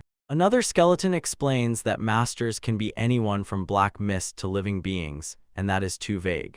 Itsuo resigns himself to the fact that he will still have to talk to one of these rivals. Sighing, he decides to gather all the information he can before it happens. Then he asks Kaihou-chan to explain the option of surrendering the labyrinth just in case. She explains it as the official way to surrender by handing over your dungeon to a neighboring master, the ultimate white flag. Itsuo learns surrendering means completely abandoning your entire dungeon, a true rage quit. She clarifies you lose all your labyrinth magic and officially resign from the position of dungeon master. The best part is that you don't even need permission from that guy. It's a one-sided, I am out. But somehow our guy manages to get it distorted and starts wondering if he will have to bargain to enable this feature.